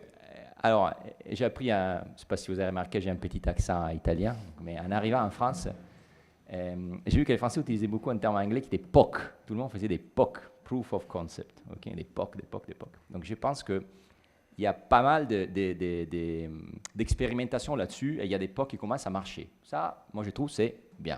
Tout le monde a compris que moi, mon premier ordinateur, c'était un 386 SX. J'espère qu'il y a quelqu'un dans la salle qui a mon âge. ça coûtait 5 millions de lire italiens, équivalent à 5 000 € aujourd'hui. C'était très cher, faisait rien. Aujourd'hui, avec pas beaucoup, on peut faire beaucoup de choses. Donc, je trouve que l'industrie a compris comment on peut faire des POC en mélangeant des consulting, du cloud, etc., à pas grand-chose. Donc ça marche. Après, l'enjeu, c'est passer à l'échelle. Alors déjà, dans la banque et l'assurance, où là, on voit la pression du client, c'est un autre thème qui émergeait. Hein. Souvent, l'usine asset management, donc l'usine de gestion d'advice, n'a pas un contact direct avec les clients, rendent l'innovation plus lente. Donc, on fait des POC, très bien, mais les passages à l'échelle, c'est fait pas. C'est fait dans la douleur. Donc là, aujourd'hui, en particulier dans la partie retail, où ils sont un peu plus avancés, il y a ces mouvements de transformation enclenchés. Dans la partie gestion d'actifs, nous, ce qu'on observe, hein, on sert à peu près 80% du marché. Ce qu'on observe, c'est qu'on est encore loin de la balle sur la transformation de quelques tests à une digitalisation de l'entité. Alors on va s'intéresser aux différents moyens d'améliorer cette expérience client et je me tourne vers Serge Darol. Donc là on est vraiment dans la recherche. Alors en quoi se traduit la digitalisation dans la gestion d'actifs en plus de l'interface digitalisée pour l'investisseur? Comment utiliser la technologie? Vous allez jusqu'à étudier, regarder ce qui se passe du côté des réseaux sociaux et même de Facebook. Oui, donc ça c'est, vous passez directement en fait à l'étape finale, mais je voudrais commencer par réagir à un des termes en fait et une idée qui avait été soulevée par Jean-Louis Laurent dans son discours introductif sur l'idée de se réapproprier la clientèle en fait. Ça c'est effectivement quelque chose qui est assez nouveau en tout cas et qui est vraiment lié à ce mouvement de FinTech où on retrouve en fait, on parle d'expérience client, on retrouve l'idée de regarder qu'est-ce qui se passe du côté du client. Et moi, avant de venir ici à l'université, j'ai eu une autre vie dans l'asset management. J'ai passé 12 ans dans l'asset management et pendant toutes ces années, en fait, c'était quelque part assez sale de regarder du côté des clients, en fait. L'asset manager, il avait un asset under management, il avait un montant à gérer. Et ce qui était propre, en fait, ce qui était intéressant, c'était de gérer l'actif, de regarder le portefeuille. En fait, on gérait, mais on ne s'intéressait pas beaucoup aux clients, en fait. On ne regardait pas les clients. Ça servait, c'était pas intéressant, quoi. Les clients, s'en foutaient. Et donc là, aujourd'hui, là, on sent que ça change. Et c'est intéressant, donc les gens changent. Et donc, on commence à s'intéresser aux clients. Et donc, pour s'intéresser aux clients, il faut récupérer un maximum d'informations. C'est des données. Donc, on récupère des données sur les clients. Donc ça, c'est un point qui est vraiment important. En cassant en fait le modèle de distribution par des plateformes, ce qu'on est capable de faire aujourd'hui, c'est d'avoir vraiment Monsieur X, il a acheté tel produit à telle date et puis il a revendu à telle date. Et Monsieur Y, il a fait autre chose à d'autres dates sur d'autres produits. Donc, on commence à aller vraiment, en fait, exploiter de la donnée qui existait dans les services clients des asset managers. Ça existait. Mais par contre, ce n'était pas exploité. C'était vraiment côté middle ou back office, en fait. Ce n'était pas chez les front office, quoi. Le front office, c'était le risque de marché, les prix, les portefeuilles. Et les deux systèmes d'information ne communiquent pas. Alors, vous dites, quand vous gérez la liquidité, en fait, ou le risque de liquidité d'un fonds, il faut regarder l'actif, le passif et les mettre ensemble. Et c'est comme ça que vous allez comprendre s'il y a de la transformation de liquidité ou s'il n'y a pas de transformation de liquidité. Donc là, ça veut dire qu'on est en train de mettre un gros spot sur les données clients et sur l'exploitation des données clients. Donc, bien sûr, nous, à l'université, ça nous intéresse. Il y a toutes ces idées de finance comportementale, de comment se comportent les individus. Mais on a un problème, on a beaucoup d'idées, on a beaucoup de modèles, mais on n'a pas de data. On n'a pas de clients, on n'est pas asset manager, on ne vend pas de produits, on n'a pas de clients. Donc, on est obligé de collaborer. Donc, on collabore avec des sociétés de gestion, on collabore avec Groupama Asset Management, notamment, d'autres, sur l'exploitation de données clients. Donc on commence finalement à rentrer dans l'exploitation de vraiment le comportement individuel de chacun des clients. C'est quelque chose de très concret. Tous les élèves du 222 qui m'ont eu cette année ont entendu parler en fait de tous ces projets-là parce que c'est des choses en fait qui sont, je pense, vraiment dans le futur des choses qu'on va regarder de plus en plus. Donc qu'est-ce qu'on a ? On a des data, en fait, on a du trading en fait, des clients, comme on a sur une bourse, sur un exchange. Vous avez des achats, des ventes, des bids, des asks, vous avez beaucoup d'informations, high frequency. On a la même chose dans l'asset management. Et on commence vraiment, finalement, à exploiter cette information. Donc, si vous avez 10 000 clients, vous allez très vite essayer de comprendre s'il y a des facteurs communs, s'il y a des effets de run, en fait, s'ils sortent tous ensemble, ou s'ils vont réagir à une mauvaise performance d'un indice. Et donc ça, c'est quelque chose qui est très intéressant parce que, mais finalement, vous voyez que quand vous rentrez en fait dans la dimension en fait cross-section, donc vous avez en fait de la diversité, vous observez différents clients, et donc là, vous allez réussir à comprendre et à prédire le comportement en fait des clients. Donc ça, c'est si vous êtes capable de le prédire, vous êtes capable de aussi le modifier ou peut-être comprendre comment vous allez intervenir en fait et quelle est la politique commerciale optimale vis-à-vis des clients pour que vos assets under management augmentent. Donc vous pouvez faire des groupes homogènes, vous pouvez suivre des groupes, donc ça c'est aussi important. Pour faire des groupes, il faut beaucoup de clients. Donc les fintechs, l'avantage, c'est qu'elles ont des clients qui commencent à être là, donc elles ont un accès direct. Les acteurs traditionnels, ils ont aussi un avantage dans cette histoire, c'est qu'ils ont aussi beaucoup de clients. Donc ils ont déjà cette taille, il faut seulement qu'ils trouvent les moyens de l'exploiter. Mais une fois qu'ils auront les moyens de l'exploiter, ils pourront s'appuyer sur ça. Donc ce qui est aussi le deuxième point que je voudrais insister sur ces données, c'est quelque chose qui est très important, c'est que jusqu'à maintenant, ce qu'on fait, classiquement, c'est que vous êtes un client, vous allez dans votre réseau bancaire, on vous fait une sorte de KYC. Donc on essaie d'avoir votre niveau de risque aujourd'hui, et puis en fonction de votre niveau de risque, de votre aversion au risque, on vous propose un produit. Et puis, c'est tout. C'est-à-dire qu'il n'y a pas d'update en temps continu. Alors que, en fait, si vous êtes jeune, vous achetez un produit, mais peut-être que vous allez avoir une trajectoire. Donc on parlait du cycle de vie, mais le cycle de vie, il y a les versions classiques et les versions un peu plus sophistiquées où vous allez avoir une trajectoire. Et donc, dans cette trajectoire-là, quelque part, l'offre ou le conseil qu'on va pouvoir vous donner va évoluer dans le temps. Ce n'est pas le même, en fait. Vous êtes jeune, vous allez investir sur un type de produit, et puis tout d'un coup, vous allez peut-être vous marier, vous allez avoir des enfants, et donc l'offre va, ou en tout cas le conseil, en fait, l'advisory va changer et doit évoluer en temps continu en fonction de l'information que vous êtes capable de récupérer en temps réel sur vos clients. Donc ça veut dire quoi? Ça veut dire que vous devez être capable de comprendre le comportement passé de votre client, mais essayer d'avoir la meilleure vision aujourd'hui de votre client.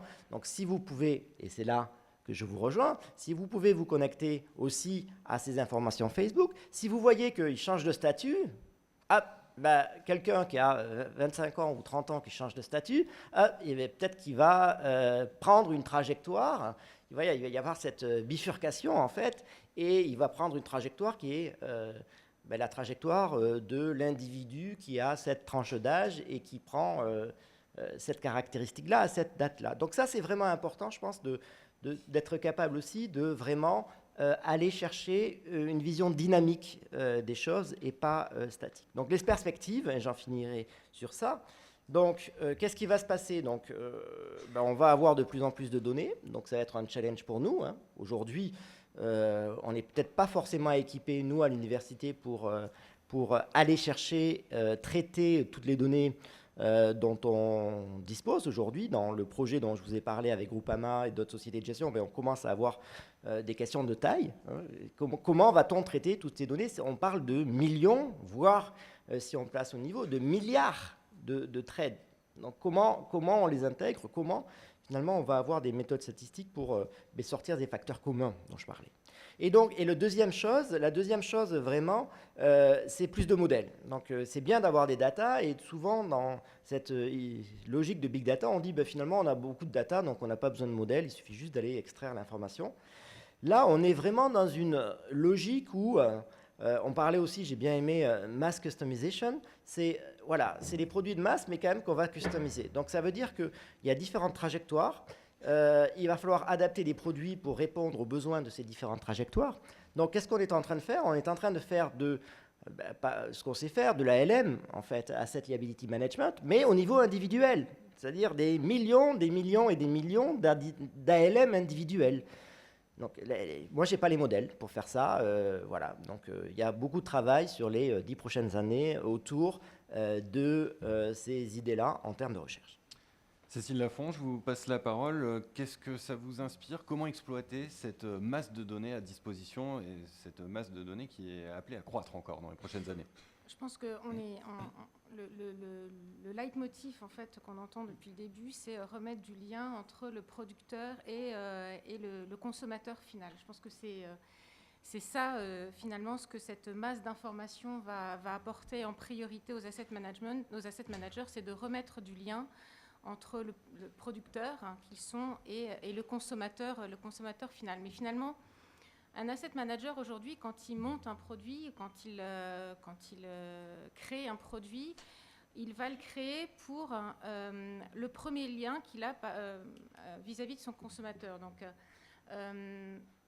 les investisseurs qu'il connaît parfaitement bien, ce sont les investisseurs institutionnels, puisqu'il a un lien direct entre le producteur et l'investisseur final. Et puis ensuite, le deuxième lien qu'il va avoir, c'est effectivement tout son réseau de distribution. Donc en général, il va créer un produit qui va être usiné pour répondre aux besoins des distributeurs CGPI. Il va créer un produit qui va être usiné pour répondre aux besoins du distributeur sous forme d'agence locale, régionale, etc. Donc les produits qu'il fait, finalement, c'est une commande que lui passe son réseau de distribution, sans forcément avoir une connaissance très fine du consommateur final qu'est la clientèle retail. Je pense qu'effectivement, cette masse de données va lui permettre de mieux connaître le besoin du consommateur final et finalement de désintermédier un peu le réseau de distribution. Je pense que ça, c'est un des points très importants que cette masse d'informations va apporter aux asset managers, c'est-à-dire une connaissance in fine. Donc traverser tous les B2B, 2B, 2B, 2C, parce qu'on peut avoir un nombre de couches extrêmement important entre le producteur et le consommateur final. Donc c'est aller en transparence jusqu'au consommateur final. Un autre point qui me semble important aussi, c'est que ces nouvelles technologies vont apporter, c'est une capacité d'innover. Et innover en exploitant mieux les idées internes. Les sociétés de gestion sont riches en fait d'hommes et d'idées, mais ne savent pas bien les utiliser parce qu'on considère que l'idée et l'innovation, elle est soit à la gestion, soit au product manager. Je fais un peu simple, mais qu'elle ne peut pas venir d'autres domaines ou d'autres métiers. Alors que je pense qu'effectivement, il y a une capacité d'innover qui est très large dans les sociétés de gestion et l'utilisation des données internes et notamment des réseaux internes permet effectivement de donner davantage d'innovation. Donc on le voit émerger chez notamment des asset serviceurs qui ont lancé des grands projets innovation où finalement tout le monde peut pitcher pour un projet. On n'est pas forcément au produit pour pouvoir pitcher pour une nouvelle idée, mais tout le monde a la possibilité de pitcher et collecter cette information, voir qu'est-ce qui fait du sens, qu'est-ce qui fédère pour innover davantage. Donc, voilà, et ça effectivement, on l'entend pas très souvent, donc c'est tout votre mérite. Philippe Sedbon, vous qui êtes un homme de marché, quel est le lien que vous faites entre Big Data et marché financier?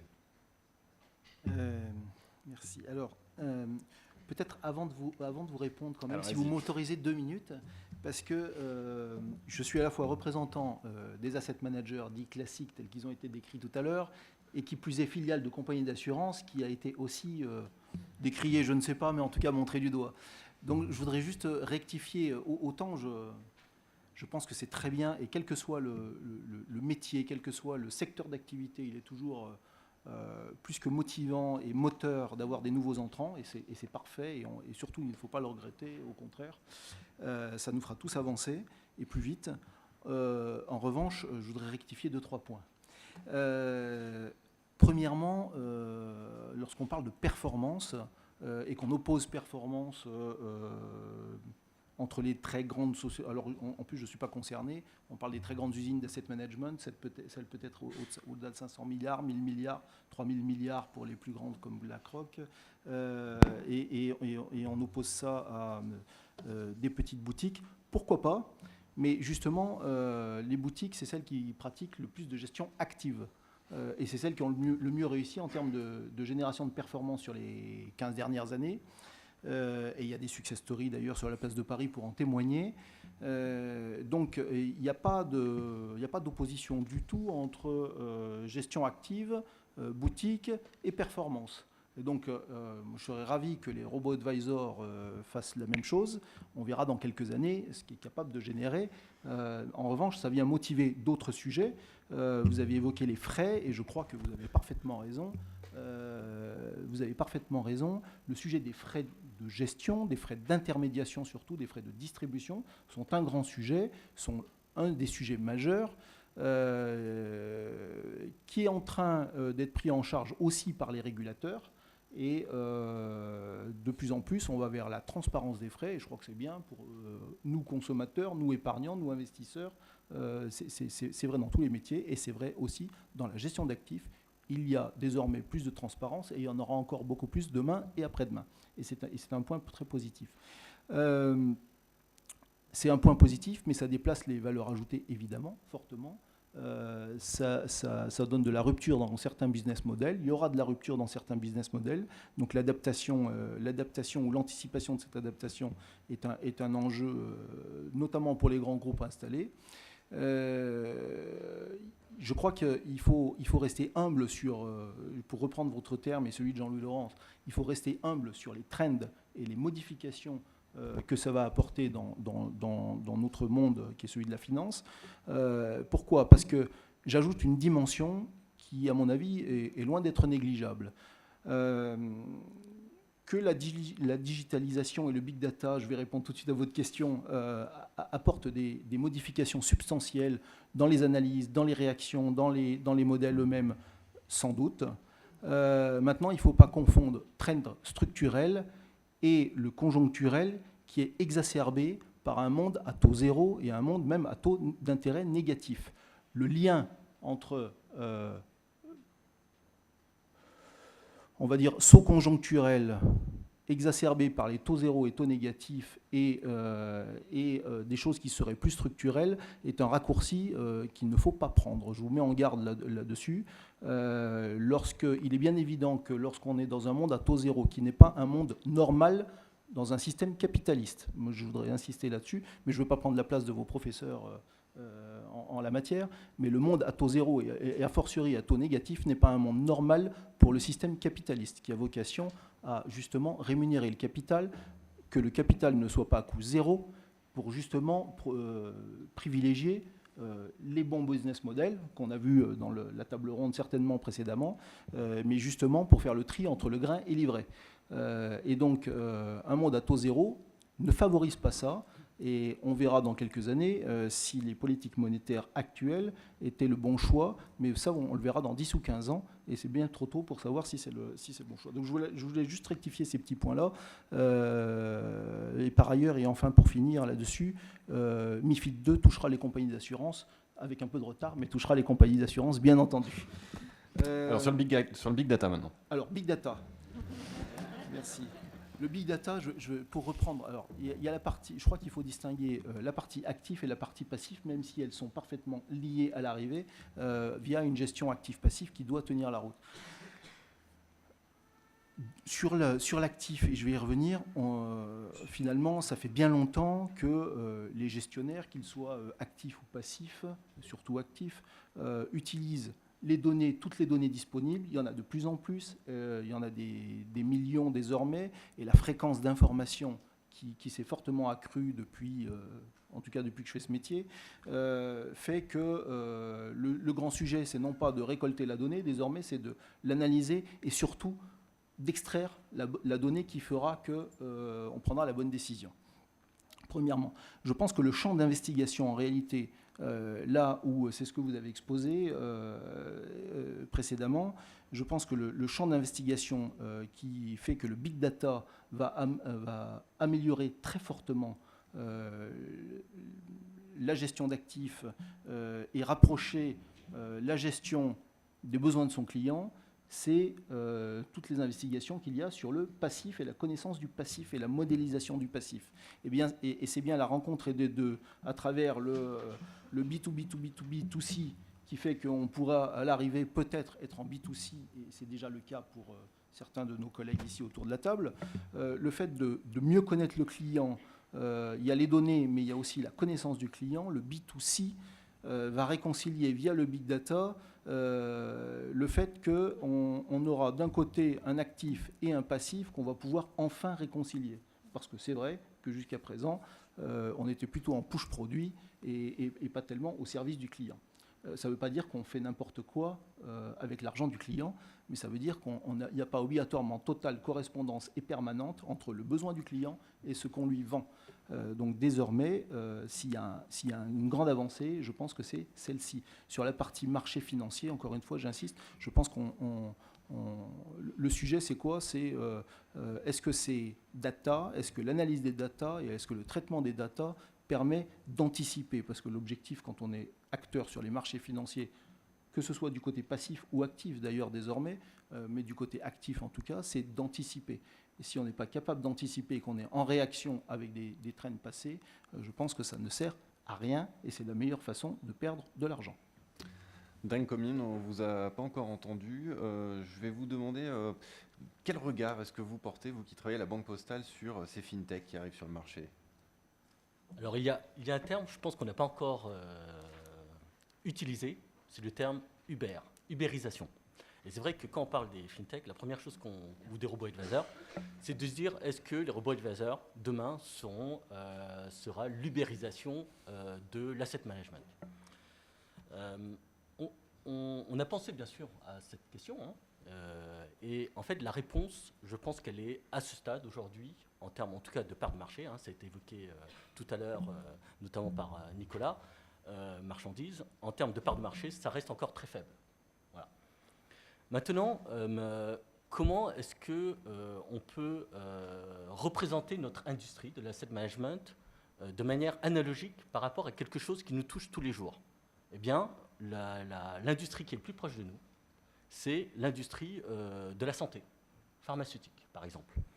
Et la question qu'on peut se dire, c'est mais qui nous sommes, nous, asset management, de manière analogique, dans cette industrie de la santé? Eh bien, nous, asset management, on est un peu comme les industries pharmaceutiques qui fabriquent le médicament. Et maintenant, vous êtes le client, l'usager. On utilise maintenant usager d'ailleurs. On revient d'ailleurs, là je fais de la pub pour la Poste. Donc la Poste n'est plus si has-been que ça, puisque les clients de la Poste sont des usagers. Aujourd'hui, ce qui est utilisé comme terme, c'est l'usager. Donc c'est la notion finalement de service client. Mais quand un client vient voir une banque, et notamment son conseiller, il faut le voir comme finalement le médecin de famille. Donc le médecin de famille, ce qu'il va faire, c'est un diagnostic global de la santé du client, de l'usager. Maintenant, une fois que je vois mon médecin, eh bien mon médecin, en fonction de son diagnostic, eh bien, va me préconiser un remède. Alors vous avez le remède traditionnel de la grand-mère, voilà, donc le livret A. Et puis, effectivement, il y a des diagnostics de maladies plus complexes.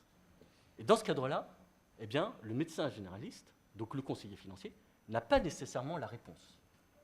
Et c'est là qu'on peut se dire, eh bien, à ce moment-là, le médecin, il va préconiser d'aller voir le spécialiste, voilà, qui, lui, va proposer de faire une radio, voilà, une radiographie. Et ensuite, derrière, préconiser des médicaments. Voilà. Mais derrière tout cela, eh bien, le client ne va pas décider de lui-même d'acheter un médicament. Il n'est pas capable de faire le diagnostic lui-même de son problème de santé. Et c'est comme ça, en fait, qu'il faut percevoir aujourd'hui la problématique des robots advisors par rapport au rôle du conseiller qui fait le diagnostic patrimonial et ensuite ferait une préconisation de conseil en investissement. Mais on sait que dans certains aspects du conseil en investissement, eh bien, il y a des dimensions complexes. Complexe, c'est quoi? C'est-à-dire, eh bien, quelle est la meilleure solution que je peux proposer à mon client qui veut améliorer la santé de son épargne d'une manière spécifique par rapport à un projet donné. Voilà. Et c'est là que, finalement, quand on modélise notre industrie par rapport à cette industrie de la santé, on voit bien, finalement, quel est le rôle des robots advisors par rapport au rôle d'un conseiller financier et par rapport au rôle d'un asset manager. Eh bien, le robo-advisor, ça peut être celui qui propose une machine de distribution automatique de médicaments et derrière, en même temps, la machine qui permet d'intégrer les cartes vitales. Voilà. Et donc, par rapport à ça, il y a 3 enjeux pour finalement le client. Il y a le temps, faire gagner du temps au client. Voilà. Et 2, la confiance. Voilà. La confiance, elle est apportée par le médecin de famille. Le temps, elle peut être apportée en solution par le robo-advisor. Donc finalement, il n'y a pas opposition entre nous, industrie traditionnelle de l'asset management, qui passe par des réseaux de distribution, c'est-à-dire nos bureaux de poste, mais en fait, avec les robo-advisors. Mais on peut demain utiliser les robo-advisors comme par exemple les machines de paiement carte vitale ou des machines de distribution de médicaments automatiques. Voilà. On avait évoqué pendant la préparation de la conférence l'éventualité d'une plateforme qui émergerait, qui agrégerait les différents services des fintechs. Est-ce qu'il est là le plus gros risque pour les banques traditionnelles, entre guillemets? Alors, concernant effectivement la possibilité que les fintechs se rassemblent entre elles et constituent une véritable plateforme pour finalement reconstituer une banque, voilà, une banque digitale, une banque en ligne, je dirais qu'à ce jour, il faut prendre en compte la question justement de la réglementation. C'est comme pour la santé. On ne peut pas faire n'importe quoi. Et donc, derrière, il y a des exigences, BAL 3, Solvency 2, donc pour les assureurs, et qui exigent énormément de fonds propres. Pourquoi? Parce qu'il faut provisionner derrière, parce que derrière, eh bien, j'ai des engagements, voilà, pour gérer des risques. L'asset management a la particularité, c'est que c'est le seul fabricant qui propose une offre où le conseiller vend du risque au client. Vendre du risque, c'est pas simple. Demander un crédit, c'est facile. Je réalise mon rêve, parce que le client réalise tout de suite son rêve, parce que le banquier lui octroie un crédit. Donc le rêve, la promesse, elle est immédiatement réalisée. Dans le cas... Ouais. Oui. Je peux réagir sur un point, comme c'est tard un peu, ça nous excitera un peu. Je pense que un des problèmes, j'aime beaucoup votre analogie, je vais bien évidemment la voler et l'utiliser avec mes clients. Mais il y a un truc, c'est que dans un monde idéal, vous avez un médecin de confiance qui connaît son métier et que vous voyez tous les ans et qui vient vous prescrire un médicament. Je pense qu'un des problèmes que certains de nos amis des fintech adressent, c'est qu'aujourd'hui, dans les réseaux de distribution, à 95% des cas, le médecin est mauvais, donc il n'a aucune idée, mais zéro idée de votre maladie. Donc il vous dit, vous toussez un peu, on coupe les 2 jambes d'abord, ok? Et après, ensuite, on va réfléchir. Ça, c'est dangereux. Donc, voilà. Je pense que d'ailleurs, il y a une corrélation entre ça et la perte des visites dans les agences. On n'y va plus, si on y va pour avoir un mauvais conseil. La deuxième truc, c'est sur les plateformes. Je vais reprendre les termes d'humilité, parce que nous, ça fait quelques temps qu'on monitore qu'est-ce qu'ils font les fameux GAFA dans ces mondes. Est-ce qu'ils rentrent, ils ne rentrent pas, qu'est-ce qu'ils se lancent ou pas. Alors, Google a acheté un agrégateur au UK. Moi, j'ai une charte que j'utilise parfois. J'ai utilisé à Lisbonne, ça fait 4 semaines. Après, j'ai dû l'enlever, qui disait, il y a quand même un risque de ces gars-là. On ne sait pas ce qu'ils vont faire, mais ils vont peut-être rentrer. Et la charte était l'annonce de recrutement au UK de Google pour son métier d'agrégateur d'assurance. Mais ils ont fermé boutique, ça fait 2 semaines. Ils ont dit, en fait, ça ne marche pas. Donc, je pense que pour les points sur les plateformes, c'est une vraie question. Ce n'est pas évident de faire marcher ces mondes. Et du coup, la réaction, c'est qu'aujourd'hui, on ne le voit pas trop, en fait, dans ces métiers. On voit plutôt toute une émergence, je ne sais pas si le terme existe, en tout cas, il y a beaucoup de trucs qui se font et peu de standardisation. Une dernière question peut-être avant de passer le micro à la salle. Cécile Lafont, comment est-ce que vous voyez les fintechs dans 10 ans? La question, je pense qu'ils aimeraient bien que je puisse leur donner la réponse maintenant. Je pense que ça va évidemment dépendre de la réglementation. Comme l'a dit tout à l'heure Jean-Louis Laurence, l'asset management est un des marchés les plus réglementés qui existent. Par chance, la réglementation, elle réagit toujours un peu après coup. Donc là, je pense qu'on a un petit peu de chance. Ils sont, comme d'habitude, un peu en retard sur le sujet. Donc tout va dépendre de quelle va être la réaction de la réglementation par rapport à l'émergence de ces nouveaux acteurs et dans quelle mesure Ils vont se demander si ce n'est pas un nouveau risque qu'on fait prendre à l'investisseur, comment le protéger au mieux face à ces nouveaux attaquants que sont les fintechs. Ça, je pense que c'est un des points qui est important et qui va, on va dire, un petit peu driver l'avenir des fintechs. Un des points qui me semble important, c'est qu'aujourd'hui, on a parlé pas mal de fintech sur comment rendre un meilleur service au consommateur final, finalement. Je pense qu'il y a d'autres acteurs qui émergent aujourd'hui qui visent à dire comment rendre un meilleur service aux asset managers pour qu'eux-mêmes puissent rendre un meilleur service aux consommateurs finaux. Et c'est l'émergence de ce qu'on appelle les RegTech. Parce que finalement, un des enjeux majeurs des asset managers, c'est être capable de réagir rapidement aux changements réglementaires qui sont constants. Donc, on a eu UCITS 5, AIFMD, Solvency 2, BAL 3, MIFID 2, enfin bon, voilà. Tout ça qui nous ajoute un certain nombre de tâches à réaliser qui ne sont pas vraiment des tâches à valeur ajoutée au sein des sociétés de gestion. Ce n'est pas là qu'on rend le meilleur service aux consommateurs.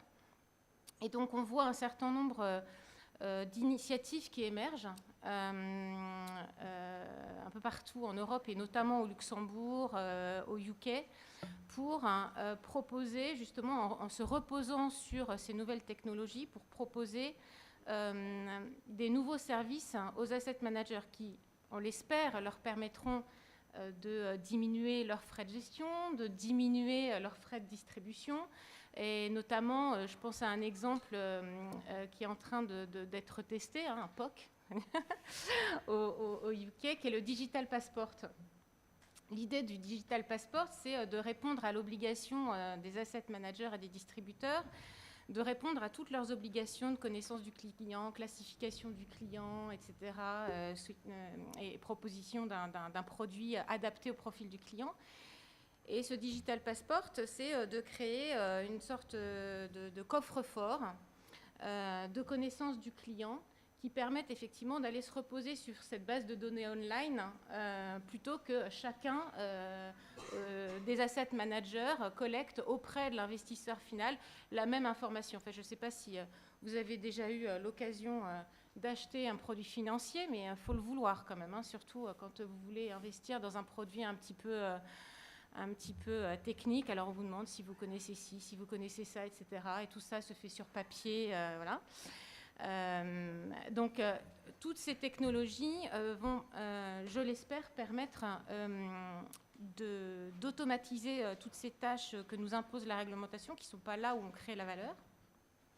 Donc, j'espère que dans 10 ans, on aura des RegTech qui nous permettront d'être plus agiles face aux changements réglementaires et du coup de permettre une compétition saine entre les acteurs historiques que sont les asset managers et les fintech qui sont les nouveaux entrants sur le marché. Merci Cécile Lafond. On passe la parole à la salle avec une question là, de nouveau.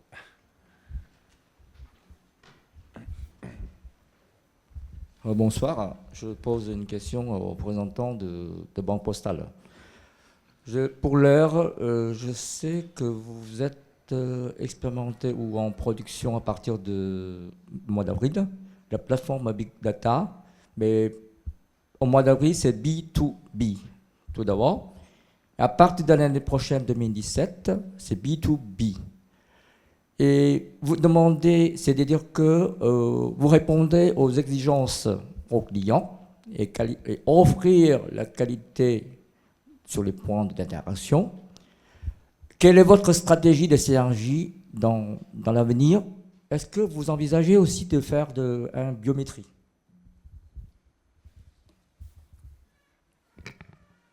Alors, concernant le projet de Big Data, mais je vais répondre juste à la question, au commentaire de McKinsey rapidement. La Poste répond à McKinsey.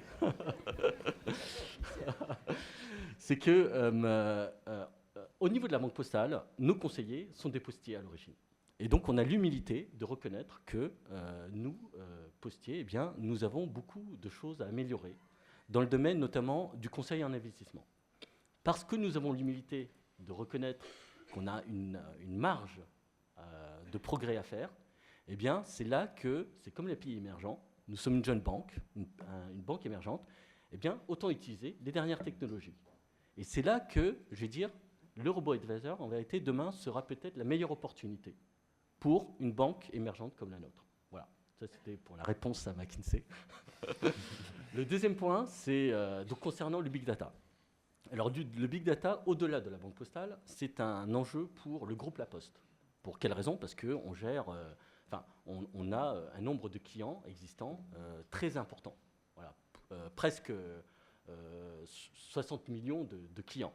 La Banque Postale, c'est 20 millions de clients.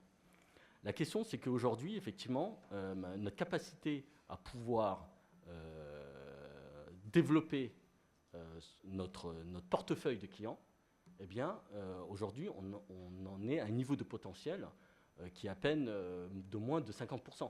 On a encore toute une marge de progrès à faire pour améliorer l'exploitation de ce portefeuille. Voilà. Donc, la notion de big data, effectivement, est un des outils. Maintenant, utiliser la notion de biométrie, voilà, ça, c'est une projection. Là, on fait référence à la santé, hein, mais dans ce cadre-là, on y est encore un peu loin. Là, aujourd'hui, notre sujet, c'est comment est-ce que je peux combiner, dans le cadre de ma relation avec mes usagers, donc mes clients, eh bien, l'accompagner globalement en termes de solutions dans les différentes périodes de sa vie et dans la manière dont il a, quels sont ses besoins. Voilà. Donc, quand vous parlez de biométrie, souvent ça renvoie à la notion d'assurance. Voilà. Donc là, c'est un petit... sachant qu'on a aussi un joint venture avec Groupama hein, dans le domaine de l'assurance non-vie. Donc effectivement, la biométrie peut être un des éléments pour améliorer des offres d'assurance sur mesure segmentées. Voilà. Après, il y a un autre enjeu, c'est toujours par rapport à cette notion de big data, client, c'est l'enjeu de demain qui est, pour la France, le vieillissement de la population. Et donc, comment est-ce que je peux développer la notion de solution silver economy, voilà, qui peut être aussi un autre axe de business. L'asset management, dans ce cadre-là, peut s'inscrire dans le cadre des solutions pour les retraites. Voilà. Et notamment tout ce qui est enjeu de pension ou de retraite complémentaire, sachant qu'on sait que la sécurité sociale, ça va être un peu compliqué. Voilà. Donc, c'est ma réponse à ce stade. Une autre question? Nicolas Marchandise. En fait, je voulais peut-être un peu réagir à deux petites choses qui étaient dites, si ça vous intéresse. Le côté réglementation, c'est un truc qu'on entend très souvent. L'AMF, la CPR sont très sensibles à ça. Et c'est pour ça que les fintechs se sont regroupés chez France FinTech et qu'on peut avoir des relations très fréquentes avec eux. Et on a la même réglementation, voire plus, que les acteurs traditionnels. Donc on entend très souvent ce... Oui, non, mais je voulais quand même le préciser parce que avec ce qui était dit, c'était pas très clair. Et d'autre part, depuis tout à l'heure, on oppose l'asset management, qui est la fabrication de produits, avec la distribution. Et en fait, c'est dommage que les tables rondes soient séparées parce que les fintechs, elles ne fabriquent rien. Enfin, en tout cas, aucun d'entre nous ne va créer de fonds. On va utiliser des produits d'asset management, des ETF, des fonds, pour créer des allocations, pour créer des solutions. Et donc, finalement, on va distribuer ces choses-là. Donc, vous êtes tentant à les opposer, et je pense que ce n'est pas le cas. Alors, on va prendre une dernière question dans la salle pour conclure, puisqu'il y aurait beaucoup de choses à dire, mais le temps nous manque. Oui, donc comme je disais, bonsoir. Non, la question que je me posais, c'était plutôt sur la démocratisation. Ça a été soulevé par Mathéo et par Serge Darol. La place du client a changé au sein de cette activité. Et Et comment dire, j'ai l'impression qu'on oublie un petit peu aussi le comportement des consommateurs et des épargnants. Rationaliser son épargne, ça suppose d'en avoir un minimum. Et l'idée d'avoir peut-être sur son smartphone un suivi de son épargne en temps réel, je ne sais pas, ça peut être aussi quelque chose d'anxiogène. C'est pas...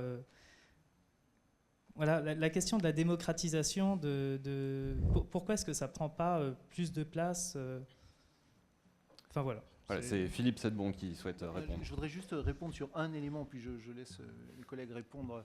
Sur le dernier point que vous soulevez, je partage pleinement votre remarque. C'est-à-dire qu'avoir accès en temps réel et en permanence à son épargne, au comportement de son épargne, et donc à la volatilité de cette épargne, est assurément un élément anxiogène. Si vous avez accès, ce qui n'est pas bien, hein, mais à l'information une fois par trimestre, voire plus, vous regarderez ça sur le long terme et son appréciation, ou sa diminution, mais a priori son appréciation normalement sur le long terme. Si vous regardez ça au quotidien, vous allez flipper parce que ça aura perdu 2% dans la journée. Et donc ça occasionne de façon mécanique une volatilité du passif. Artificielle. Parce que je pense que j'aime bien les comparaisons santé, hein, ça va rester. Mais vous ne regardez pas les battements des bons cœurs en temps réel, vous ne regardez pas la consommation des calories en temps réel, et je vais vous choquer. C'est assez récent que les gestionnaires d'actifs peuvent regarder leur portefeuille en temps réel. Parce que si on repasse 10 ans en arrière, eux, ils avaient un refresh le matin et ensuite un suivi très approximatif dans la journée, qui en fait marchait très bien parce qu'ils n'ont pas, s'ils travaillent bien, ils ne travaillent pas sur le court terme, d'accord? Donc ça, on oublie. La partie qui est intéressante, c'est l'effet que, en tant que consommateur, vous avez accès à une transparence quand vous le voyez, quand vous les voulez, si vous voulez, qu'on ne pouvait pas avant, sur les prix, les statuts, les offres, les possibilités, ou dans la chaîne des valeurs, tous ces nouveaux entrants, ces positions, quelqu'un fait de la gestion, donc vous avez un accès à plein de choses, ainsi que si vous voulez fonder une société, ça ne coûte pas grand-chose, la technologie ne coûte plus grand-chose. Les protocoles Hadoop qui a révolutionné le monde de Big Data est gratuit. Okay? Vous payez un petit peu pour quelques customisations. Donc, il y a un vrai phénomène de démocratisation. Après, il faut le regarder sur les bons trucs. Hein, sur les bons trucs. 150 fois par jour, on consulte ces machins-là. 150 fois par jour. Imaginez si vous regardez les portefeuilles. C'est assez... Hein. Mais la vie est faite d'options. Donc, je pense qu'il faut saluer positivement l'effet qu'on en a plus. Voilà, écoutez, ce sera le mot de la fin. Merci Mathéo, merci à tous. Et puis on va terminer en félicitant les étudiants du Master 222 pour l'organisation de cette conférence et puis les échanges qui, je l'espère, auront été stimulants. Merci beaucoup. Nous vous invitons tous au cocktail qui a lieu au bar des étudiants. Les étudiants vont vous guider. Merci à tous.